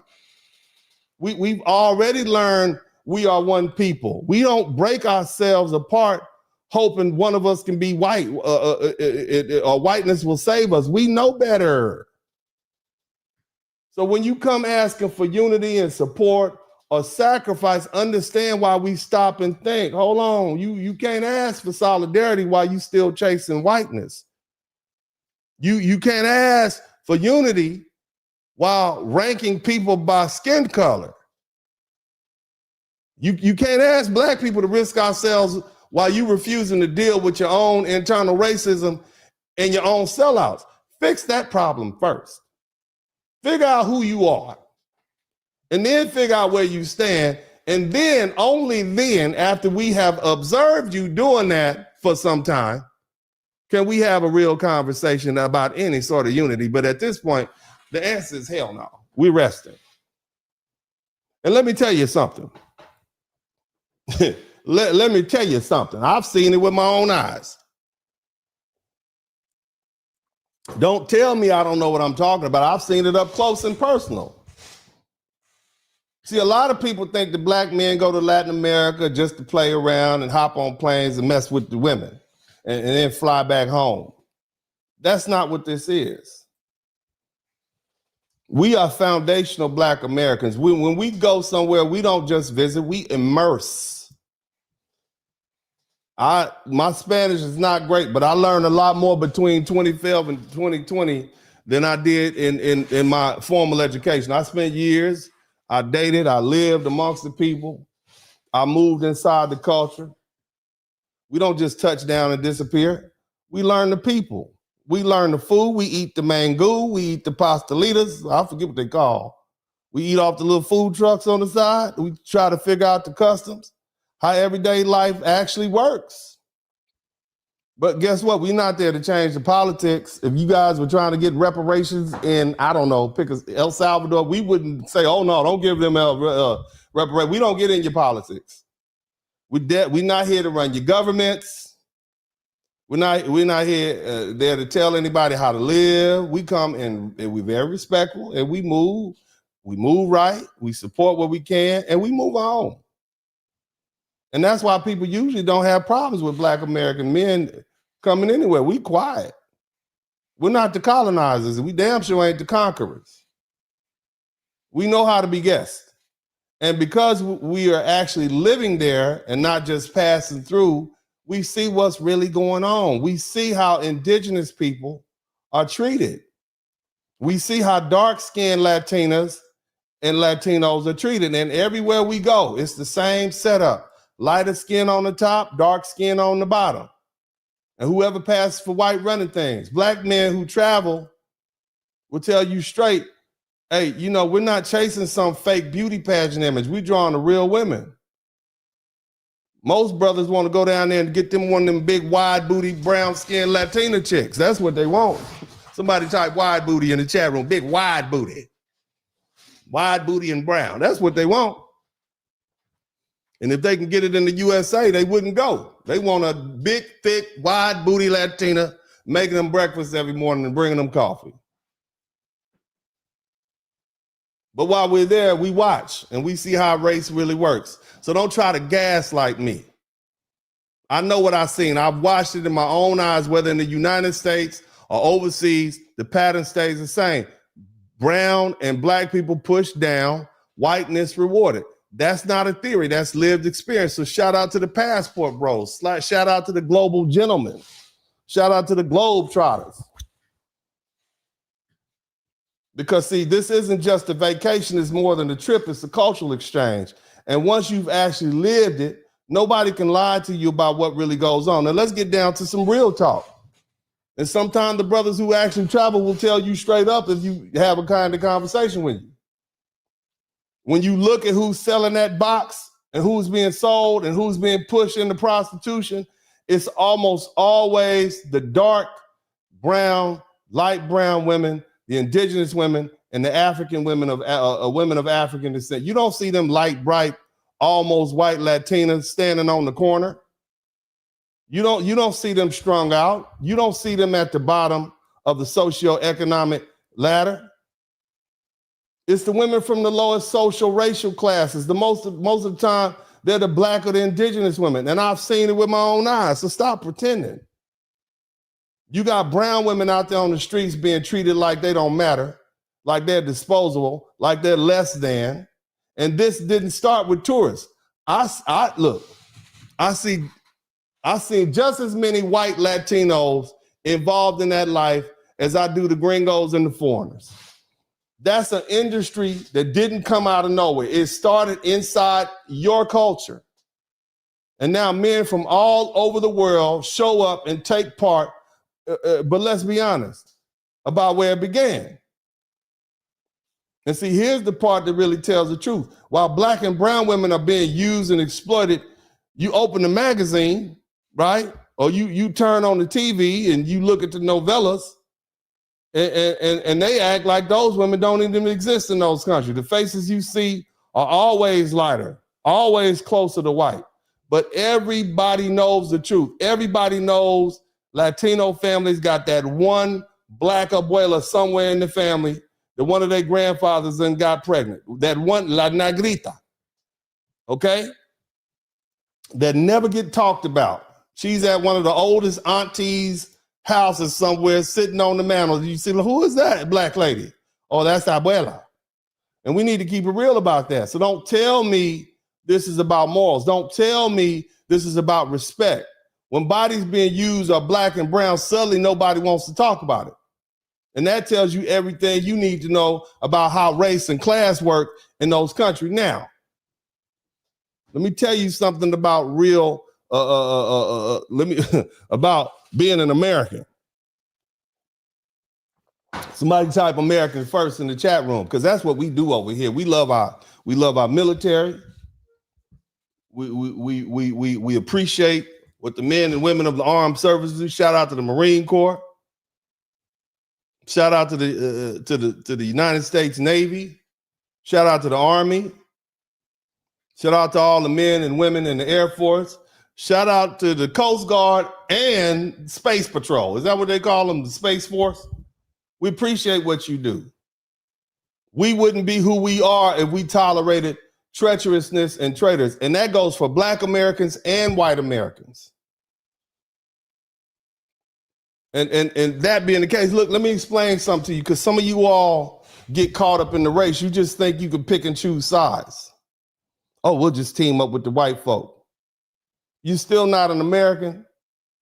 See, black Americans and white Americans have an understanding that runs deeper than politics and race. Okay?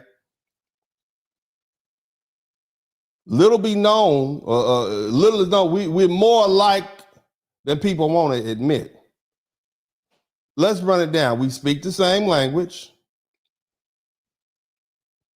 Most of us are Christian. The vast majority of us are Christian. We eat the same food. We grow up on the same sports: football, basketball, baseball, hockey. Y'all play soccer. Soccer is not our thing. Most Americans couldn't tell you how a soccer game is scored, who the biggest player is. That's just something that we don't deal with. That's not our culture. But see, here is our culture, black or white. An American will show up at the barbecue. He'll grab a beer or a soda, depending on your region of the country, a pop, and he'll sit down, he'll watch the game. He'll argue with you about who the greatest player is of all time. And we can all agree.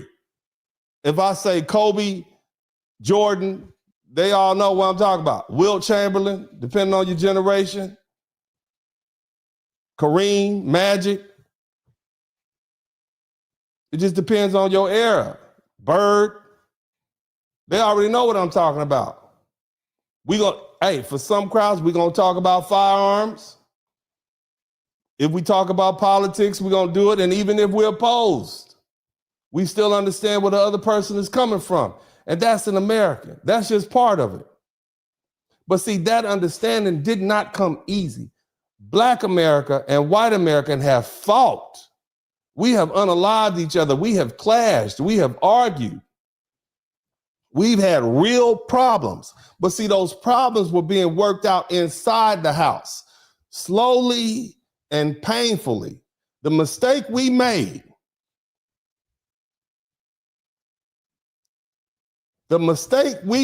was that in the 1960s, when the country was in the middle of sorting out its own problem, which wasn't perfect, but it was moving in the right direction. In 1965, the Hart-Celler Immigration Act changed the country too fast.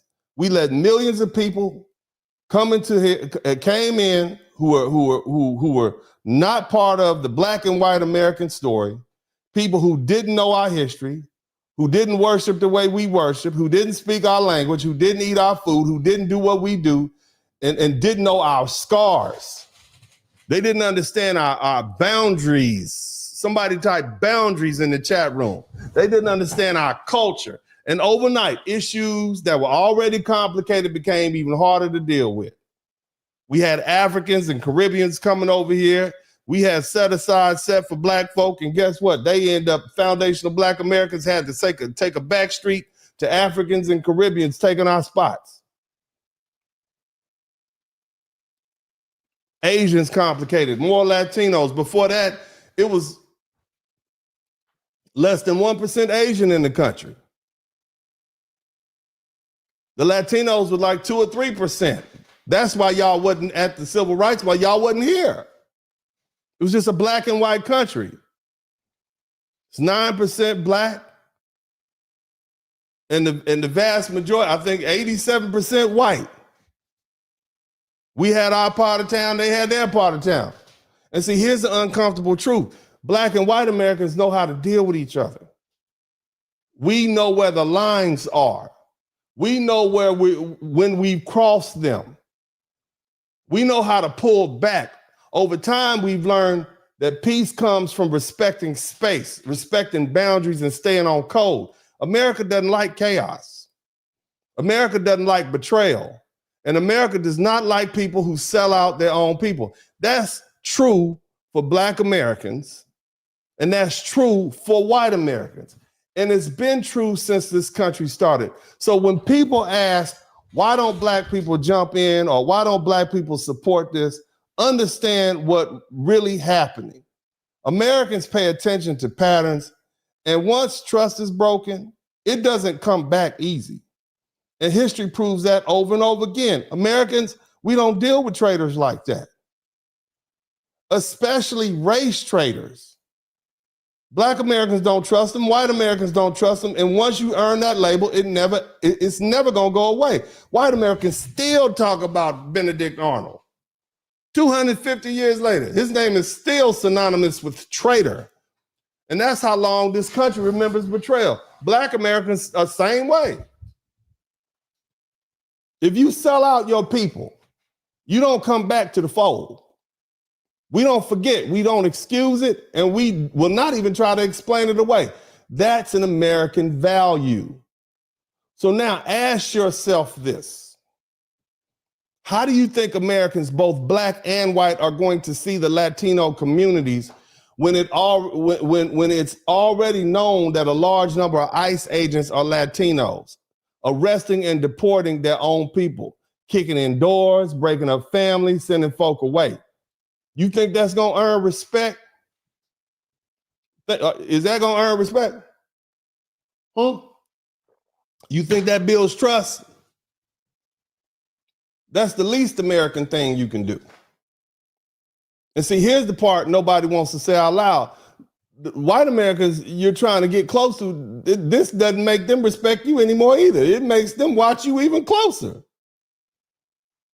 And if you turn on your own people who've done nothing to you, why would anybody believe you wouldn't turn on them, especially white folk, and they know what they've done to you?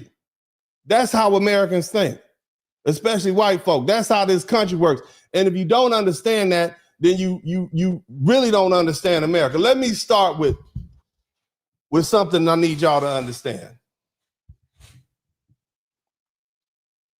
See, we know your history.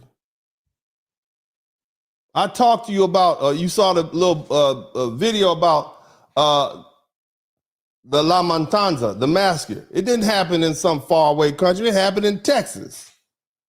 1910, it got hot around 1915 to 1919. Texas Ranger, deputies, vigilantes, all of them terrorized Mexicans and Tejanos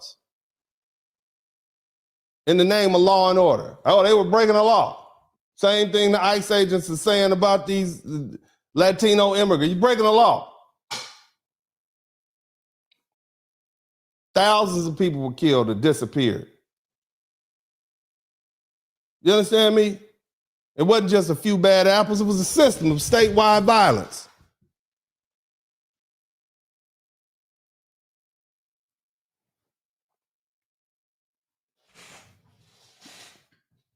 They had local there was this thing called the Porvenir Massacre on January 8, 28, 1918 in Presidio County, Texas.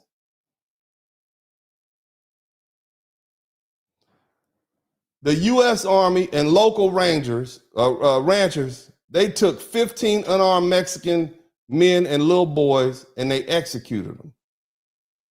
That's what they did. Nobody was prosecuted. Nothing happened. They were just erased. This is 1918. There was no backlash. It was nothing. You understand? Now jump forward. The same disposable logic showed up again during the Great Depression. In what's known as the Mexican repatriation. This is 1929 to 1939. Some of y'all still might have relatives that were alive. You had Mexican nationals and Mexican Americans, I'm talking U.S. citizens and their kids. They were pressured, coerced, or forcibly removed and sent on the other line to Mexico.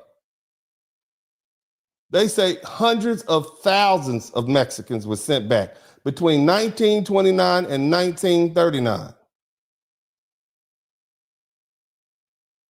You understand me? This is what they think about you. It didn't matter how long they were in the country. It didn't matter if they had the papers or not. They call it Operation Wetback. Think about that. This is how they do you all. This is how they do you. Now, I want to address something else. Somebody type "you're next" in the chat room. They keep telling us we're next. You notice that? We're next. You're not, we're next. It's to the point it's annoying. You're next.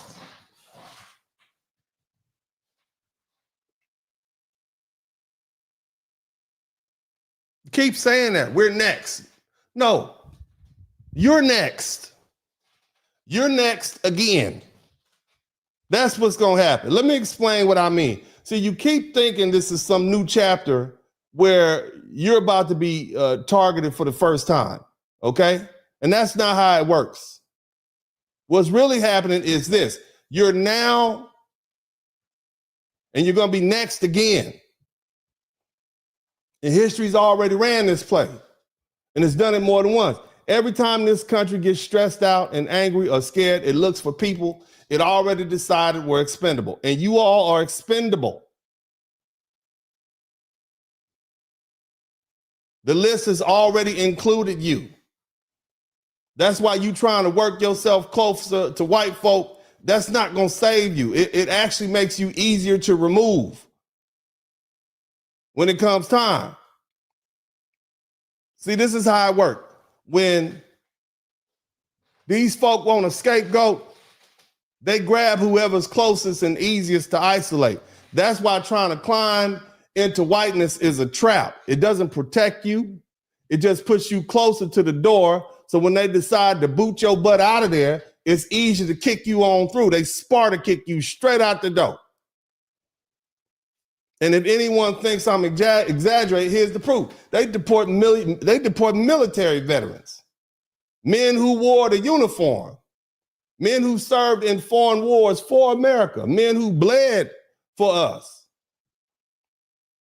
men who came back to America with trauma and injuries and records and problems. And then the system said thanks and still threw them out. You can look at the newspapers. You got ICE pulling service members and veterans and estimate thousands deported.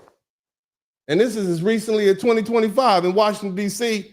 Washington Post, they reported a Purple Heart recipient who served. He served time and he was paroled. He got deported anyway.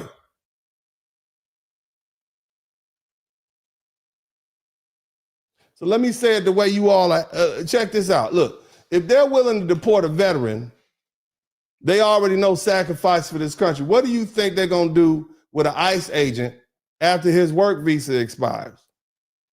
You really think that badge is a lifetime shield? Is that what you think? Right now, you just an entrusted enforcer. You're not an asset. In fact, you're a liability. You know too much. And liabilities get removed.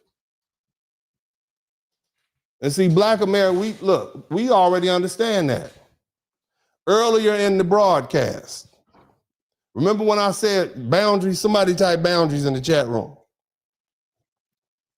Because you're going to learn some more today. Boundaries. Some of y'all might have missed when I said boundaries. I put an extra B on it, boundaries. Like your granddaddy, boundaries. You understand me? What do I mean by this? I mean, our culture has taught us a long time ago that distance from white folk is survival. That's why we built our own things. That's why we have HBCUs. That's why we have our own Black churches. That's why we have our own Black barbershops and Black neighborhoods and Black music spaces and our own Black cultural events and our own Black music. Even now, we create our own enclaves. We didn't do that because we hate anybody. We did it because history has taught us that white folk get angry. They get frustrated, and hell, they get embarrassed. And it looks like, it looks for them, they're going to look for somebody else to blame. And that's when things get violent. Throughout American history, Black success has repeatedly triggered white rage. They call them riots. They call them race riots. But it's simpler. It's really white folk getting mad because Black folk are winning. And many Black men who were lynched weren't even criminals. They were business competitors. They were store owners. They were landowners. There was businessmen. Happened in Memphis, Tennessee, Tulsa, Oklahoma, Rosewood, Florida, Elaine, Arkansas. Every single one of these cases followed the same pattern. Black people made progress. Black people were demanding access for what we earned, and white people saw it. And the response was suppression, destruction, and violence. That's why we learn to keep our space. That's why we learn to protect our own institutions, and that's why we don't rush to sit right next to white folk.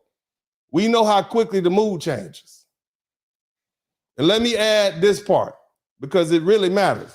The quiet part that often gets left out is this. Throughout all of these moments in history, Black people did not just lay down. We fought back. And that's the truth. There were hundreds of slave rebellions in this country. We resisted from day one. We resisted on the Middle Passage. We We resisted when they brought us in chains. We resisted generation after generation. That's the truth.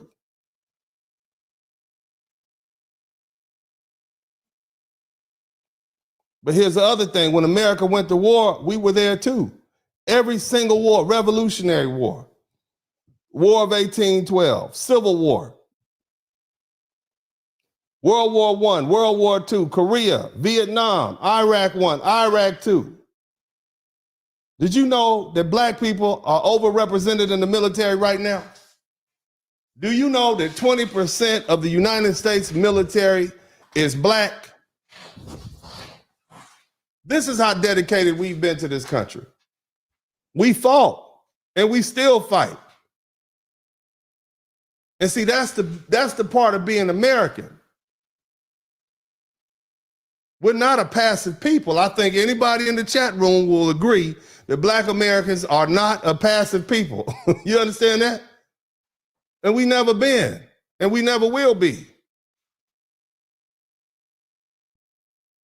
See, let me explain something to you. What's not going to happen is black men and black women lining up to join ICE and sell out our own people or anybody's people. That's not our culture. And FBAs do not have, we don't harbor a sellout culture. We don't reward it, and we don't excuse it, we don't protect it. And that's why we have tension, you see, not just with Latinos, but even with Africans and Caribbeans who come here with this mindset, that selloutery. Okay? See, many of y'all's countries selling out is normal, selling out and fleeing. Somebody type flee in the chat room. That's what you do. We know what you do. I'm not talking to the Caribbeans and the Latinos in their country, because y'all are different. We talking about the ones that came over here. They fled. See, it's a different mindset, the ones that stayed and the one that fled. They're different.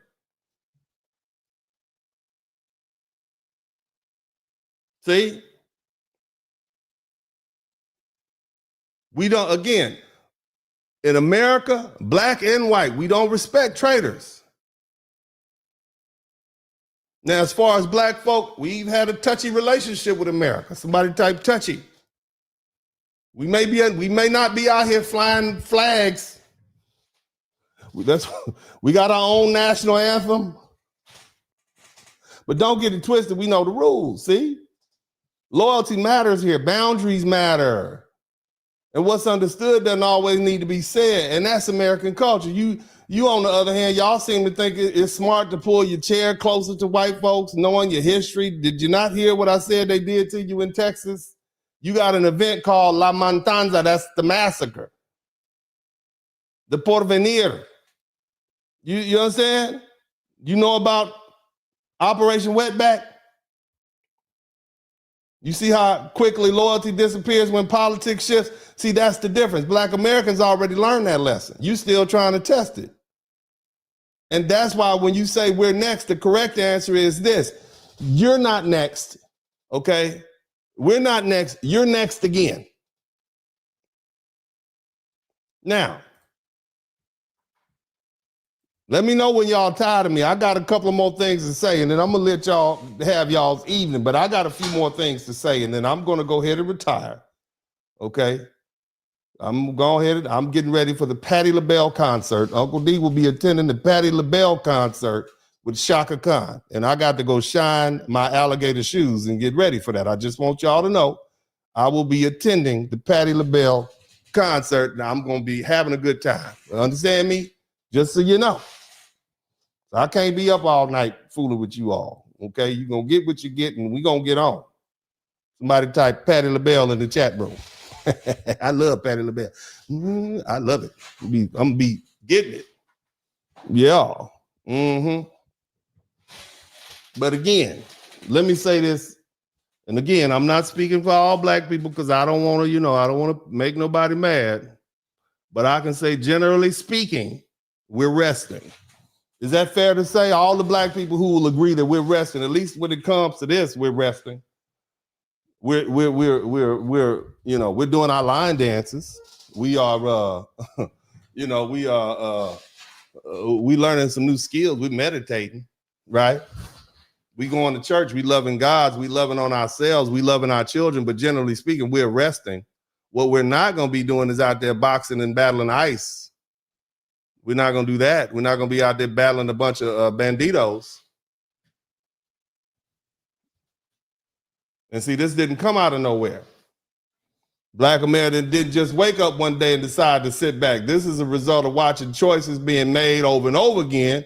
We watched how people voted. We watched you sign up and enforce these immigration policies. We watch you stay silent through all of it. And the message is clear. You don't give a damn. Somebody say you don't give a damn.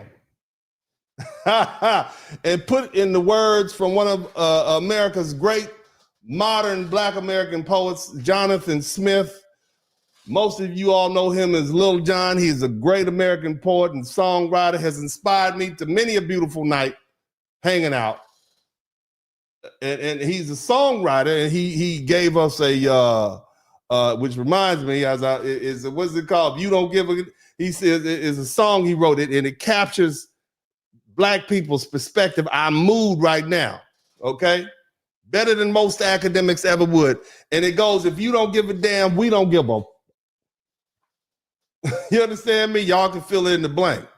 And that's not disrespect, but you all don't give a damn. That's why you got all these ICE members who are Latino. That's why you voted for Trump. You don't give a F. You don't give a damn. We don't give a F. You showed us who you stood with. This is what you voted for. Did y'all not see the video I played earlier? Let me play the video again. I got another one for y'all. Y'all make sure. Did y'all not see this? Hey, look at that.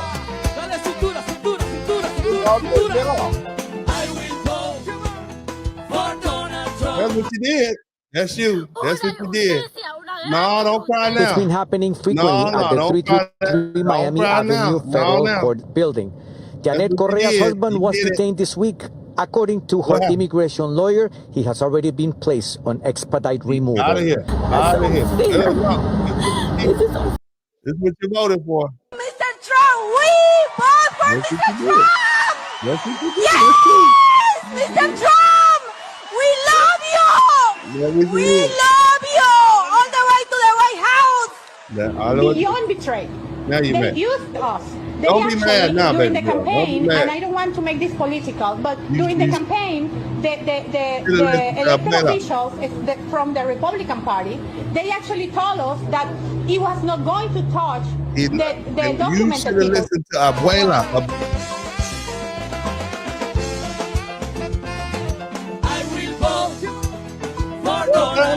You should have listened to Abuela.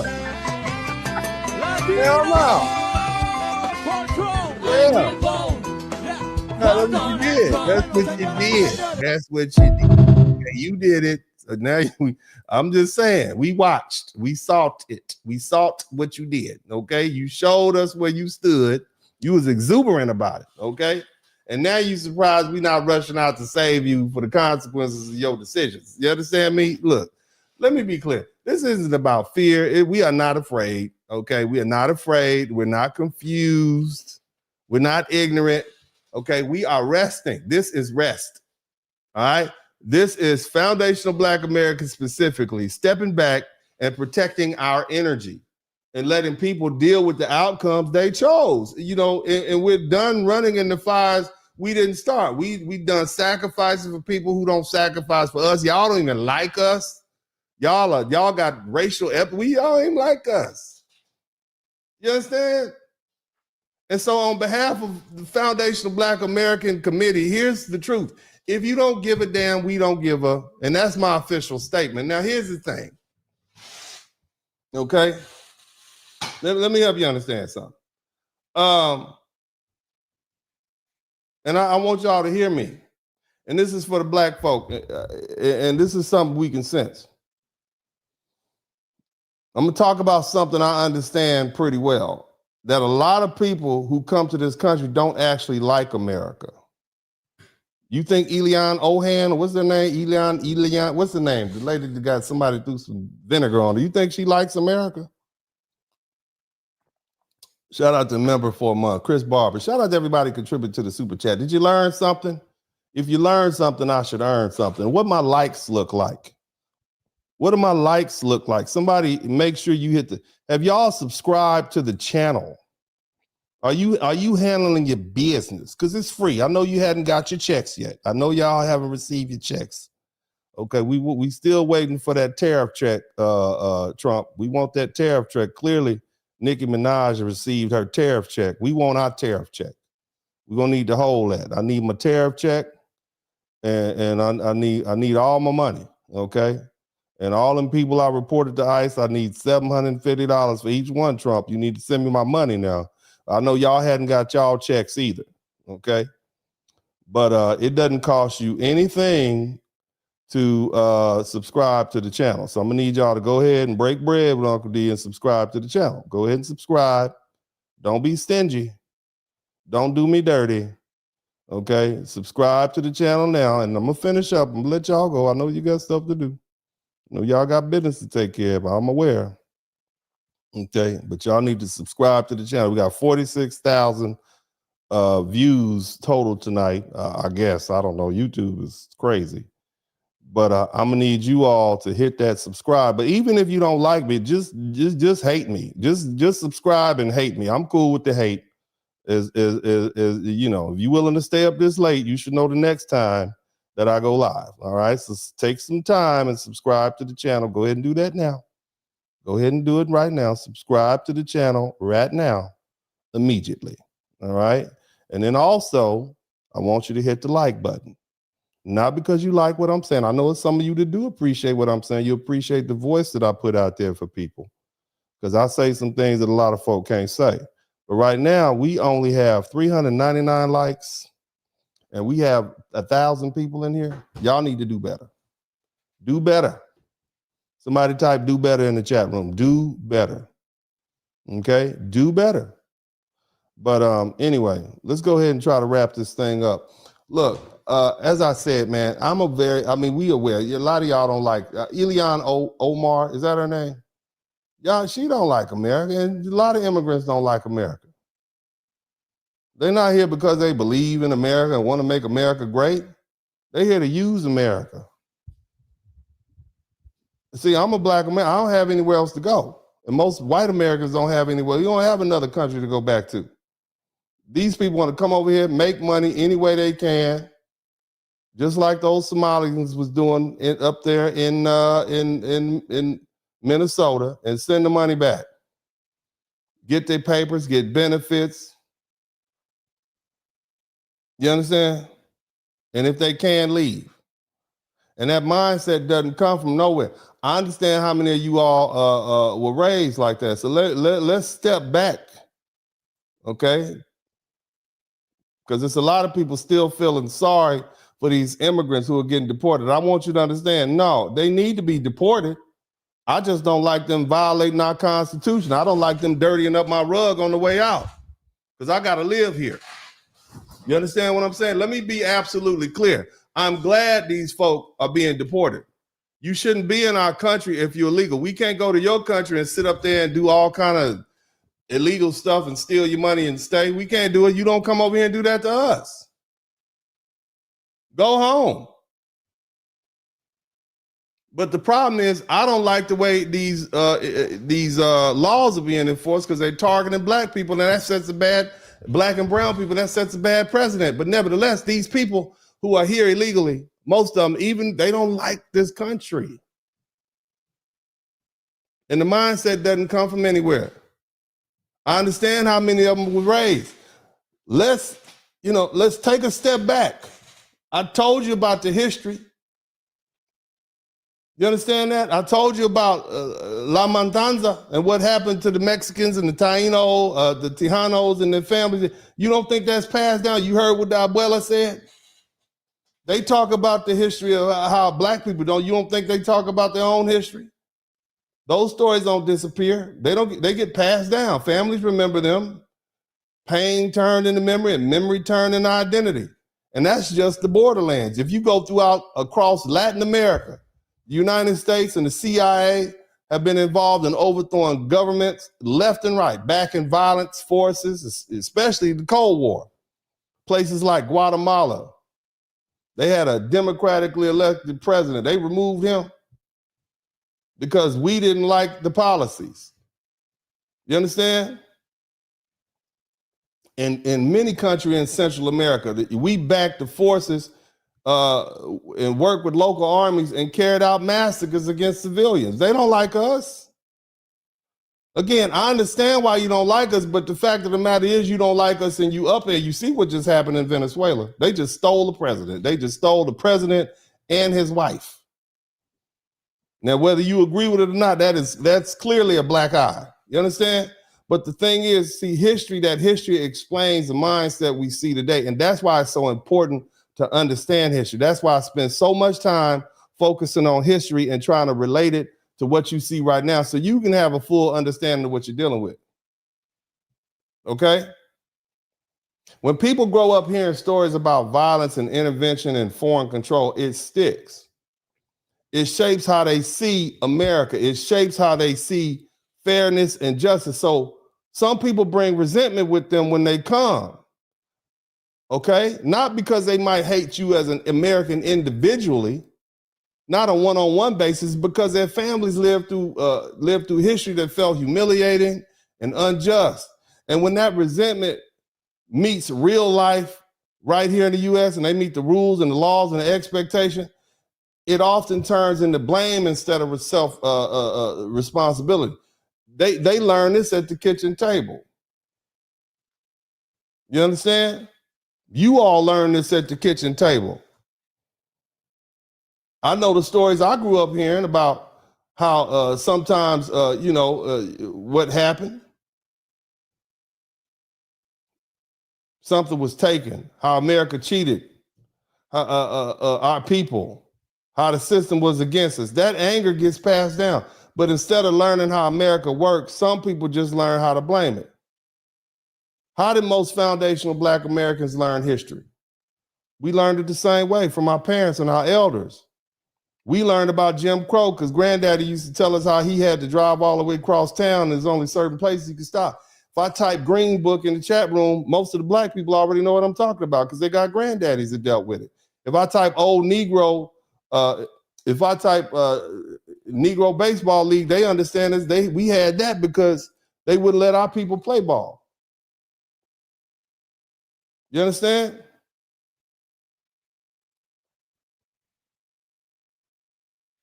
But see, here's the difference. We didn't use that as a reason to break the rules, okay? And that's why breaking the rules feels so easy.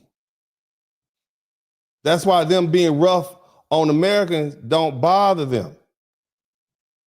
See, this isn't their home. It's a resource. You see the difference? They always feel like they have somewhere else they can go. You understand?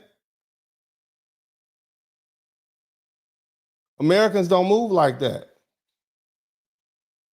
We argue, but we don't act like renters who hate the landlord. A lot of first generation kids grow up hearing all these terrible things about America and even while using everything it offers that's supposed to be for us.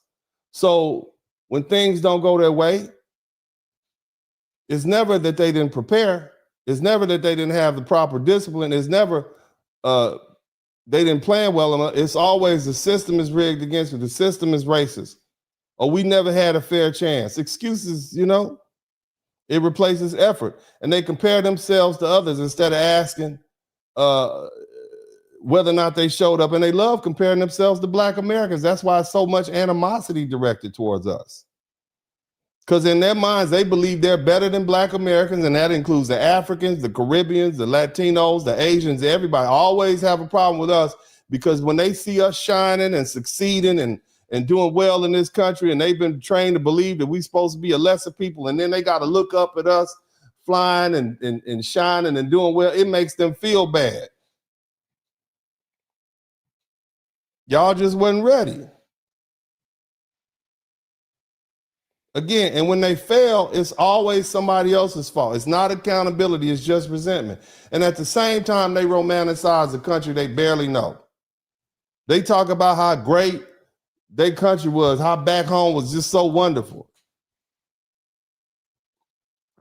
And they never even lived there as adults. They don't even know what it's like when the power goes out. They don't know what it's like. Your daughters aren't safe. The water stopped. The electricity bad. Don't let a hurricane hit. Nothing works. All they know is these stories. And all these stories sound better than their reality here. And then comes the land talk. America took the land. And I'm talking specifically to the Mexicans. America took our land. America, no, we won it in the war. We won it in the war, and I get it, and we still paid you $15 million, which is like, I don't know, $600 million, $700 million today. The Treaty of Guadalupe Hidalgo in 1848. And here's the cold part about it. If you did the history, Mexico didn't even have land that long. They had it like 18 years. Spain owned it before that for like 400 years. Mexico you just got the house, and you mad because I bought you out the house. And you got it, you took it from Spain. You understand?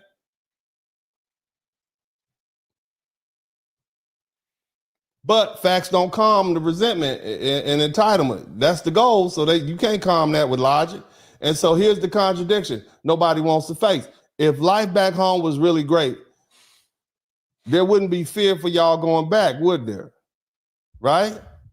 Y'all wouldn't be fighting so hard to stay. People don't fight hard to avoid places they truly love. I've seen that up close. Nobody praises their, look, y'all know this, nobody loves their home country more than the people who are fighting the hardest not to be sent back to it. You understand me?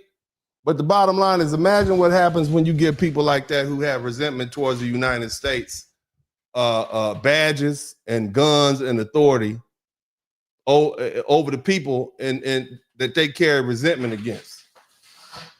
The people that they had the excuses and blame. You see how that little African dude was running up on that guy filming him? That's resentment right there. Touch me. That's resentment. You see those people, those white folk in Minnesota that got shot? That little lady, she bumped me with the car. He shot her. You see that? This is what happened when you get people who don't like the country,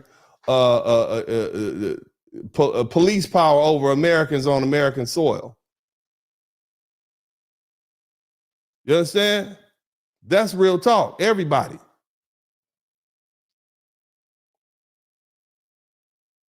See, that's why we have force replacing patience and control replacing restraint. And the trust is going to disappear fast. And that's not a theory. It's happening. And the good thing is Americans are paying attention. Now, I want to take the opportunity to read these beautiful super chats and cash apps, and I appreciate it. I hope you all have learned something in this broadcast.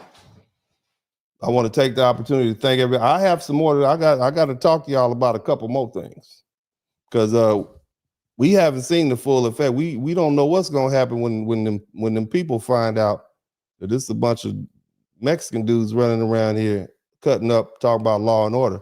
Shout out to Omar Bay. Shout out to AB. Shout out to Jason Muix. Shout out to Robert Johnson. Shout out to Absalon Yamake. And shout out to Roastmaster and James White. Thank you guys for your cash apps. I appreciate you guys. Let's go ahead and get this super chat out the way. If you learn something, I should earn something. That's generally how it goes. Hopefully you all learned something. Did you learn something tonight? Did y'all learn anything? If y'all didn't learn anything tonight, y'all just po. That's what it is. That's a word I picked up in Mississippi. Y'all just po. Okay, P-O. All right, and if you learn something, I should earn something. You don't owe me anything about it. You didn't learn anything. You didn't learn anything. You don't owe me anything. But if you did learn something, okay, I should earn something. Let's go ahead and commence to reading these super chats. Big shout out to L. Jackson. Thank you for the 1999. Thank you so much. Red Sigma, you only call when you're in trouble. Ain't that something, Maria? Shout out to her. Yaya's kids. What's up, my girl? What's happening? Thank you so much for the $20 super sticker. Michael Price 261. But damn, right? Appreciate you. Molly Artworks, $3 super sticker. Good looking out. I appreciate you so much. Also, Big shout out to Anwar Williams 8370. Thank you so much for the $20 super sticker. Michael J 4755, grade level podcast. Good looking out, family. Grad level podcast. Good looking out. And man, big shout out to Fit Philosophy, or let me make sure I got that right. PH Philosophy. Thank you so much for the $300 super chat. Good looking out. Wow, that is amazing. I'm going to dedicate this broadcast to you. Thank you so much, sir. I appreciate you. You clearly learned more than everybody else, and we appreciate you. And we want you to come back. We're going to give you a front row seat the next time you come to class. We're going to move all these other people out the way because we want you to sit in the front. I want you to see everything. Okay, shout out to you, brother. Good looking out. He said, I love my brown brothers and sisters, but dang, the ones that voted for Trump is like the chickens getting together and voting for Colonel Sanders. It don't make sense for them to vote. I understand why rich people voted for Trump. I understand why rich people vote for Republicans in the first place. Hell, I'm a registered Democrat, have been lifelong, but I'm like, look, I make too much money to keep voting for these Democrats. They keep giving my money to these Venezuelan immigrants. I was about done. After that, after I realized that this is where my money went, so let me get this straight. You telling me I got to pay all these people. It's already bad enough I'm paying for these buses to be sending these people to Chicago and Washington, D.C., but now I got to pay the federal government to get these people $16,000, $17,000. Oh, hell no. At that point, I was done. I was like, they got to go. Shout out to you, though, Fit Philosophy. I appreciate you. Thank you so much, man. Also, let's move on to Bubba. I remember about a year ago, Mexicans were waving their flags, yelling how they're going to take over America. Trump is preventing that way of thinking. He sure is. Oh, we got 19 super chats. It'd be great if we can get one more super chat. That'll get us to 20. That'll be plenty. Good looking out. Yeah, we got 19 super chats. That's great, man. We can get one more. That'd be awesome. Who else we got? Candy Girl. But only if you learn something. Don't give me anything if you didn't learn anything. My man, Candy Girl, you got your feet up. You better take that down, girl. You know how many weirdos we have looking at your feet? It's people that got entire OnlyFans pages dedicated to feet. You better take your little feet down. But anyway, this is not our fight. Let's enjoy our rest. Yes, let's enjoy our rest. Thank you, Mr. Sperling. Crystal A8899. Good looking out. Also, B Hunter, the spot. We have all learned something. Praise Moses. That's right. Them brothers starving. Shout out to C Marsh 504 for the $2 super sticker, a superstar. Also, Devin Mitchell, he said, in order to work for ICE, you have to be a U.S. citizen. Could the U.S. be offering legals citizenship if they work for ICE for a certain number of years? Wow. So basically, brother, and I'm just going off your information because of my understanding, they at least had to be naturalized citizens. You're telling me, based on what you know, that they're hiring illegal immigrants and promising them citizenship to work for ICE if they work for a certain number of years. So basically, these are illegal citizens deporting other illegals. That's crazy. And apparently, it's a lot of Latinos that are willing to do it. That's a them problem. That's not a us problem. That's crazy. Thanks. Good looking out. Penelope, thanks for teaching the truth, the good, the bad of it. However, I'm so triggered by this topic today. Must be one of them days. Hey, man, baby girl, it is what it is. I'm just here to give you the truth. I'm just here. And look, you don't have to like what I say. I would appreciate if anybody would come in and refute what I'm saying. Please do that. But that's why I start off with all those videos, because it's not just me saying it. I just simply look at what's being said and I report it to you. I add some context to it. I try to make sense of it. I do a great bit of thinking about these things so that you can understand, yeah, this makes sense. It's not just me saying it, but thank you so much, sweetheart. I appreciate you. RS11, thank you for the $5 super sticker. Also, Kimbo, there's a rude, sudden, and forceful correction that is happening right now. Thanks for the game tonight. I'm still learning. Well, good looking out, family. Appreciate you. Okay, shout out to Chris Barber. Thank you for the 1 month. Member for 1 month. Thank you so much. Eyes of Waken, great job. Thank you, sweetheart. I appreciate you. You're awesome too. Appreciate you. Jason Mew, S5. I will vote Donald Trump.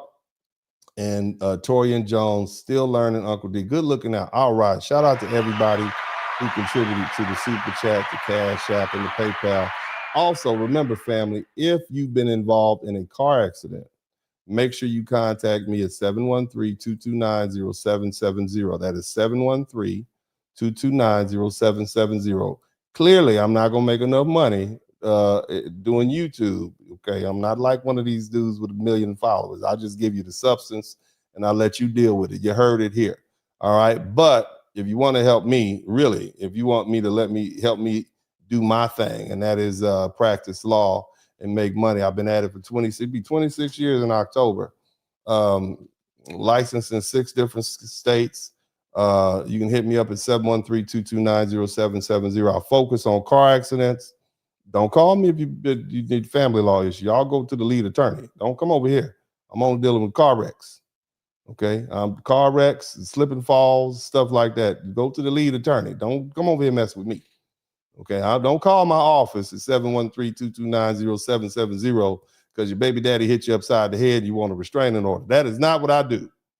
Okay, you grandma didn't leave a will. That ain't my problem. Get you somebody else. I'm not doing that. I'll call me if you on the freeway, you get hit from the back. I can help you with that. Okay, if somebody come on in and your neck and your back hurt, you walking outside, call me then. Call me right from the I'll talk. How you doing? Yeah, it's me. It's Dennis Sproul. It's you. Yeah, it's me. I have people call me. Like, is that you? It's you, Mr. I just saw your podcast live. I appreciate you.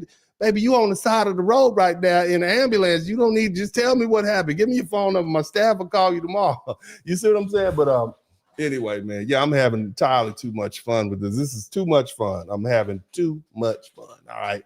But anyway, I appreciate you guys, and make sure you hit me up at 713-229-0770 if you've been involved in a car accident. Have you all had a good time tonight? Have you learned something? Was this worthwhile? I know it's a bit long. We've been here almost 4 hours, and the truth is I only plan to go 2 hours, but sometimes I get a little carried away with my commentary. All right. Sometimes I need to let the videos play. I know I've been doing my best, but I've been cutting them off. Okay. Cause some of the stuff I get a little excited. Okay. I get a little upset. But I think you all enjoy it. Okay. If you had a good time, if you learned a lot, even if I made you mad, then I make my point. That's the question. Are you able to refute any of the numerous videos and facts? That's what I want you to do. Because that's the most important thing. This is part of my legacy. All right.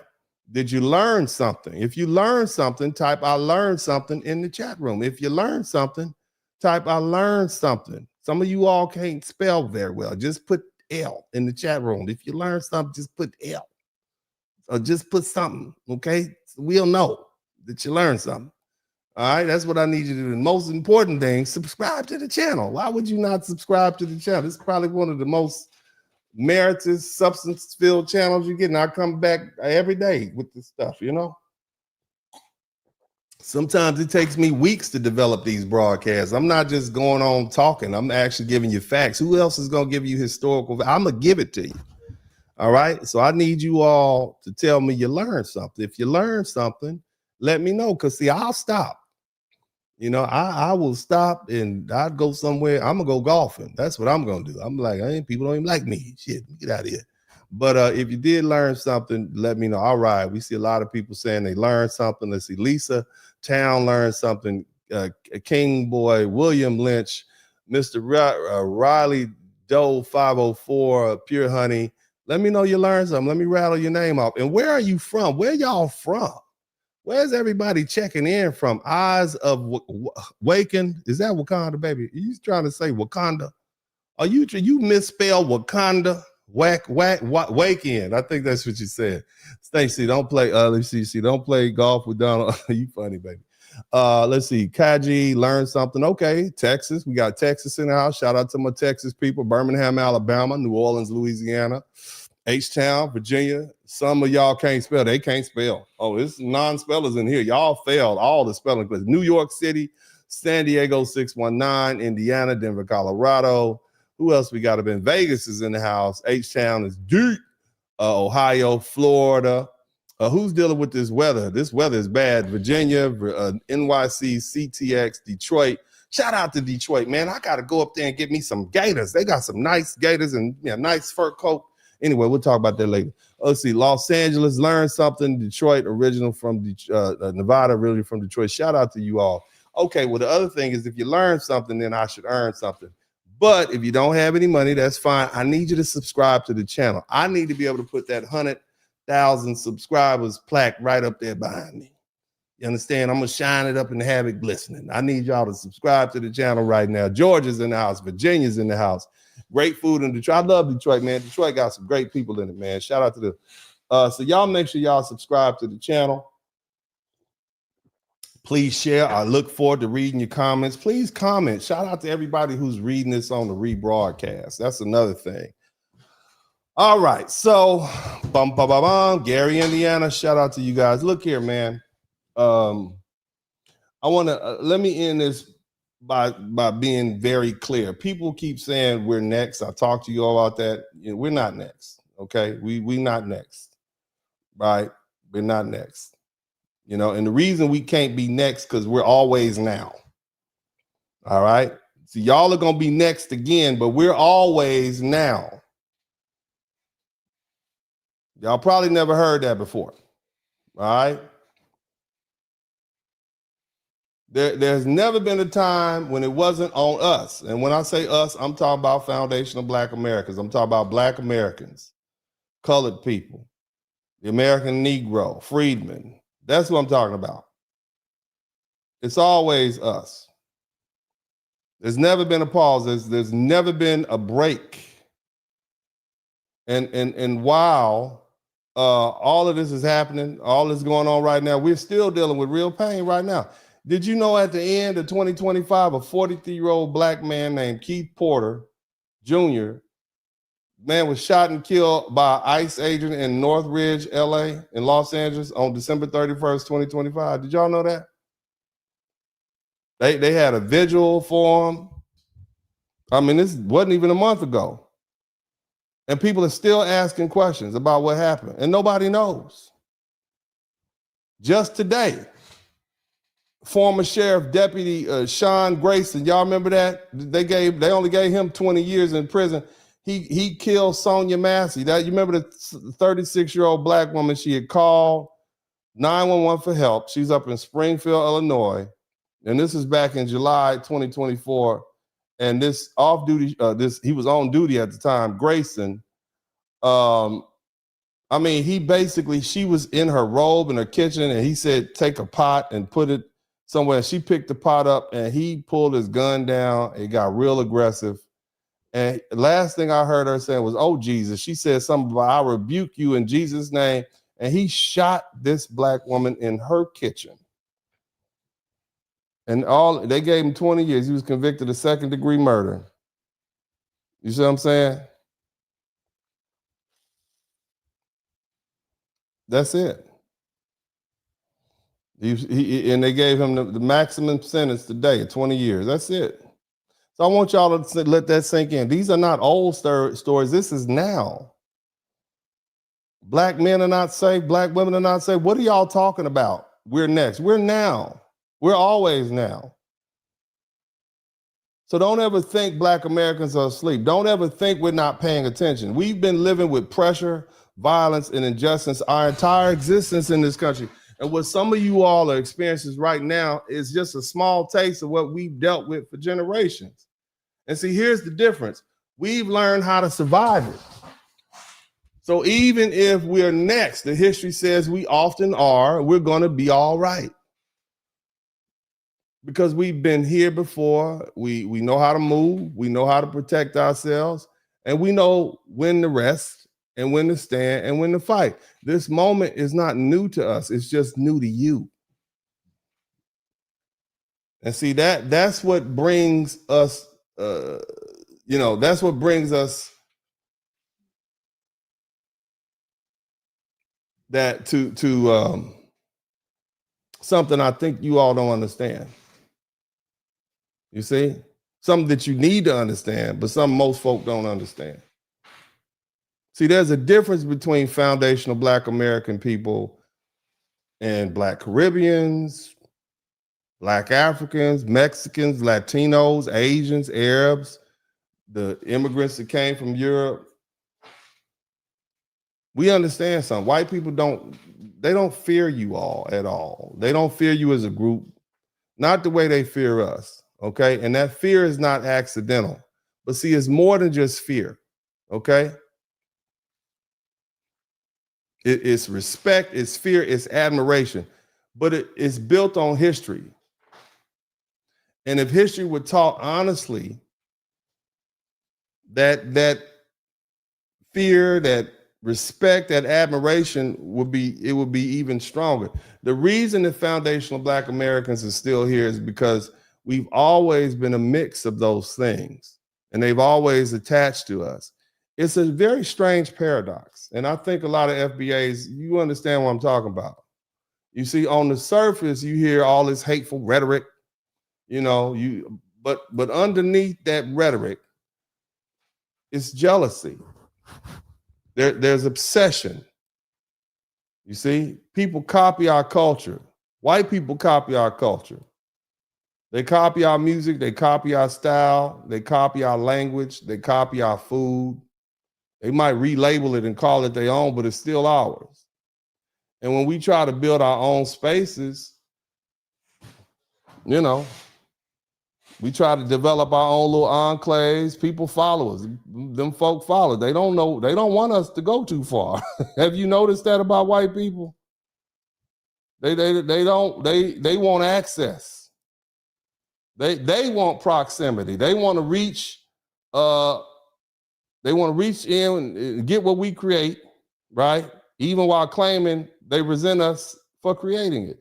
And see, at the same time, foundational Black Americans and white Americans in the United States have a long, complicated understanding. And that doesn't mean we always get along. We always don't like each other, okay? But it does mean, okay? But see, let me say, it doesn't mean we don't all, we have an understanding. It's a rooted history. It's hard for me to understand. It's hard for me to explain to you all unless you actually understand it.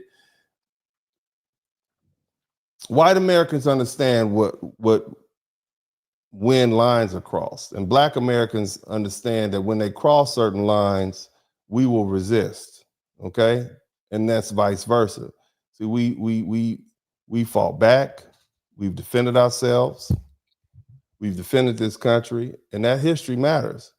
It's why the myth of superiority falls apart in real competition on the football field or the basketball court or in entertainment or in business or whatever door is open for us. That's why they try so hard to keep the doors closed. If they weren't afraid, and if they truly felt like they were superior, do you think they would be trying to lock us out of everything? I want y'all to think about the logic in that. No, absolutely not.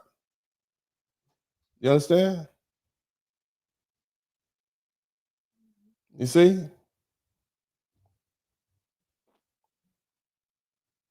See, performance of race is fantasy. And see, other groups don't occupy that position. I don't care that, look, there's no comparable fear or respect or admiration for other groups allotted to those other groups. And history shows what happens when a group is seen as disposable. Look what happened to the Native Americans. Look what happened to the Mexicans in the Southwest. Look at the internment of Japanese Americans. Look at the treatment of Arabs over the last century. Those are not my opinions. Those are patterns. And the fact that those patterns exist is exactly why history matters and why ignoring it is dangerous. Look, here's the part nobody wants to think about. What do you think is going to happen when these hillbillies and good old boys find out that there are a bunch of armed Mexicans killing Americans in the name of law and order? What do you think is going to happen when word gets out that it's a bunch of foreigners? Because it's getting out. And see, the cold part about it is you don't really have to guess. History already showed us how this goes. Now take it a step further. What happens when people find out that some of the foreigners don't even like America? And that's why they're treating us like that. That's why they're pulling guns out on police officers and unaliving America. What do you think is going to happen? That they see this country as something to use and not something to protect. Do you think there's going to be backlash from these Somalis? You find out they've been stealing all our money just to go home and they don't even like America? How do you think that's going to go over? And see, here's the thing. There's a group in this country that never forgets, and they never forgive, and they never take losses quietly.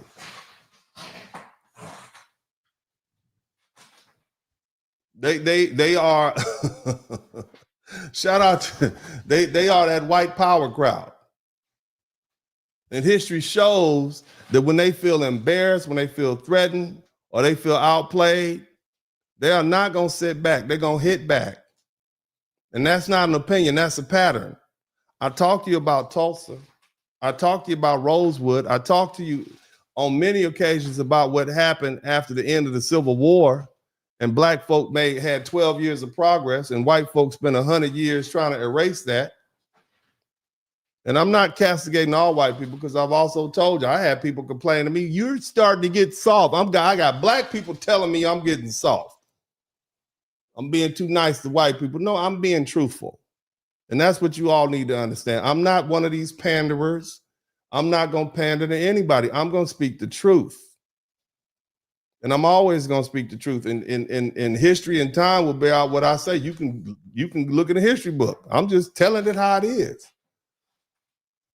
I got white people to complain about that. You keeping up racism. I got black people that said you're being too nice to white people. No, I'm just telling the truth. See, I'm an American. And I love my country. I'm a black man first. Love being a black man. Would never want to be anything other than a black man. But I am an American. And I recognize that I have nowhere else to go. And my loyalties are 100% tied to the United States of America, because don't nobody else want me. I ain't going back to Africa. My name is not I Show Speed. Okay, I ain't got nothing to do with me. I shout out to that little brother. I love it for him, but that ain't where I'm supposed to be. But the bottom line is, let's slide back to what I was talking about. Now, again, there's a group of people in this country. Somebody type hillbilly, redneck, you call it what you want to. They have suit and ties on now.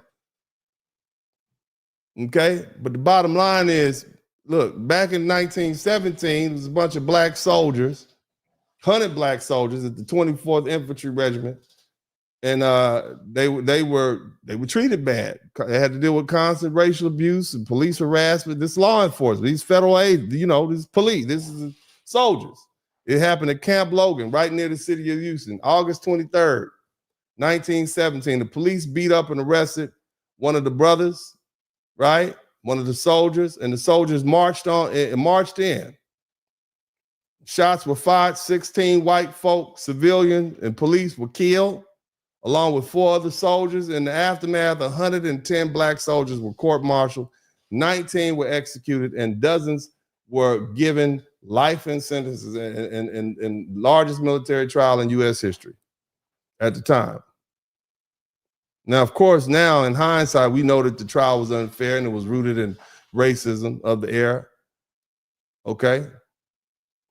That was over a century ago, some people in America still carry that memory of that beating and that embarrassment and that humiliation. And they react today the same way. Look, I'm gonna tell you something. Certain white men, certain white women, we call them good old boys. That's the least of the worst that we can call them. We call them hillbillies. That's a racist crowd. Okay? You see? And when they get word of violence, especially violence they think was done by outsiders of people they have already have resentment towards, their instinct hasn't always been calm and rational. History shows that backlash doesn't stay in courtrooms in America. It doesn't stay in news reports. It hits people. It hits families. It hits neighborhoods. Every time white supremacy feels challenged or exposed, it looks for someone to blame. It doesn't care about details. It doesn't care about facts. It runs on anger and fear, and that's how mobs form. That's how innocent people get pulled in. You see? And that's how whole communities end up paying for actions of a few. So when violence happens and people start whispering, what was it, them? It won't matter who actually did it. The assumption will already be there, and once the story spreads, it doesn't stop on its own. That's why this moment is dangerous. So instead of asking if black people are next, the real question should be what happens next? Because history shows that backlash doesn't hit policy, it hits people. And let's say it plainly, the reason some of you you folk keep saying that black people are next is because misery loves company. You want us to feel the way you feel right now. You want us to be under the same pressure and fear that you under the same heat, but wishing suffering on us. That doesn't protect you. It just shows you don't understand how this country really works. And that misunderstanding always comes with consequences. And those consequences are afoot. I want to thank everybody for the time they spent with me this evening. I certainly appreciate you all. I thank you all so much for the time. I've had a great time. Shout out to all the black people, the white people, the Hispanic people. Shout out to all the white supremacists. Shout out to all the pro-blacks. Shout out to all the liberals, lesbians, lambdas, late nights, everybody, the drug users, the alcoholics. I appreciate everybody for being here tonight. Y'all make sure all y'all get together and hit the like button and show me your appreciation. Everybody can subscribe to my channel, okay? I appreciate each and every one of you. I've had a wonderful time.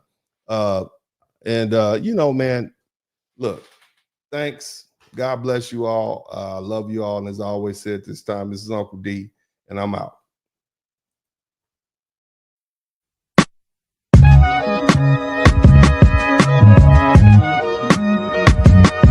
Dennis Berlin Podcast. Hit the like button, subscribe.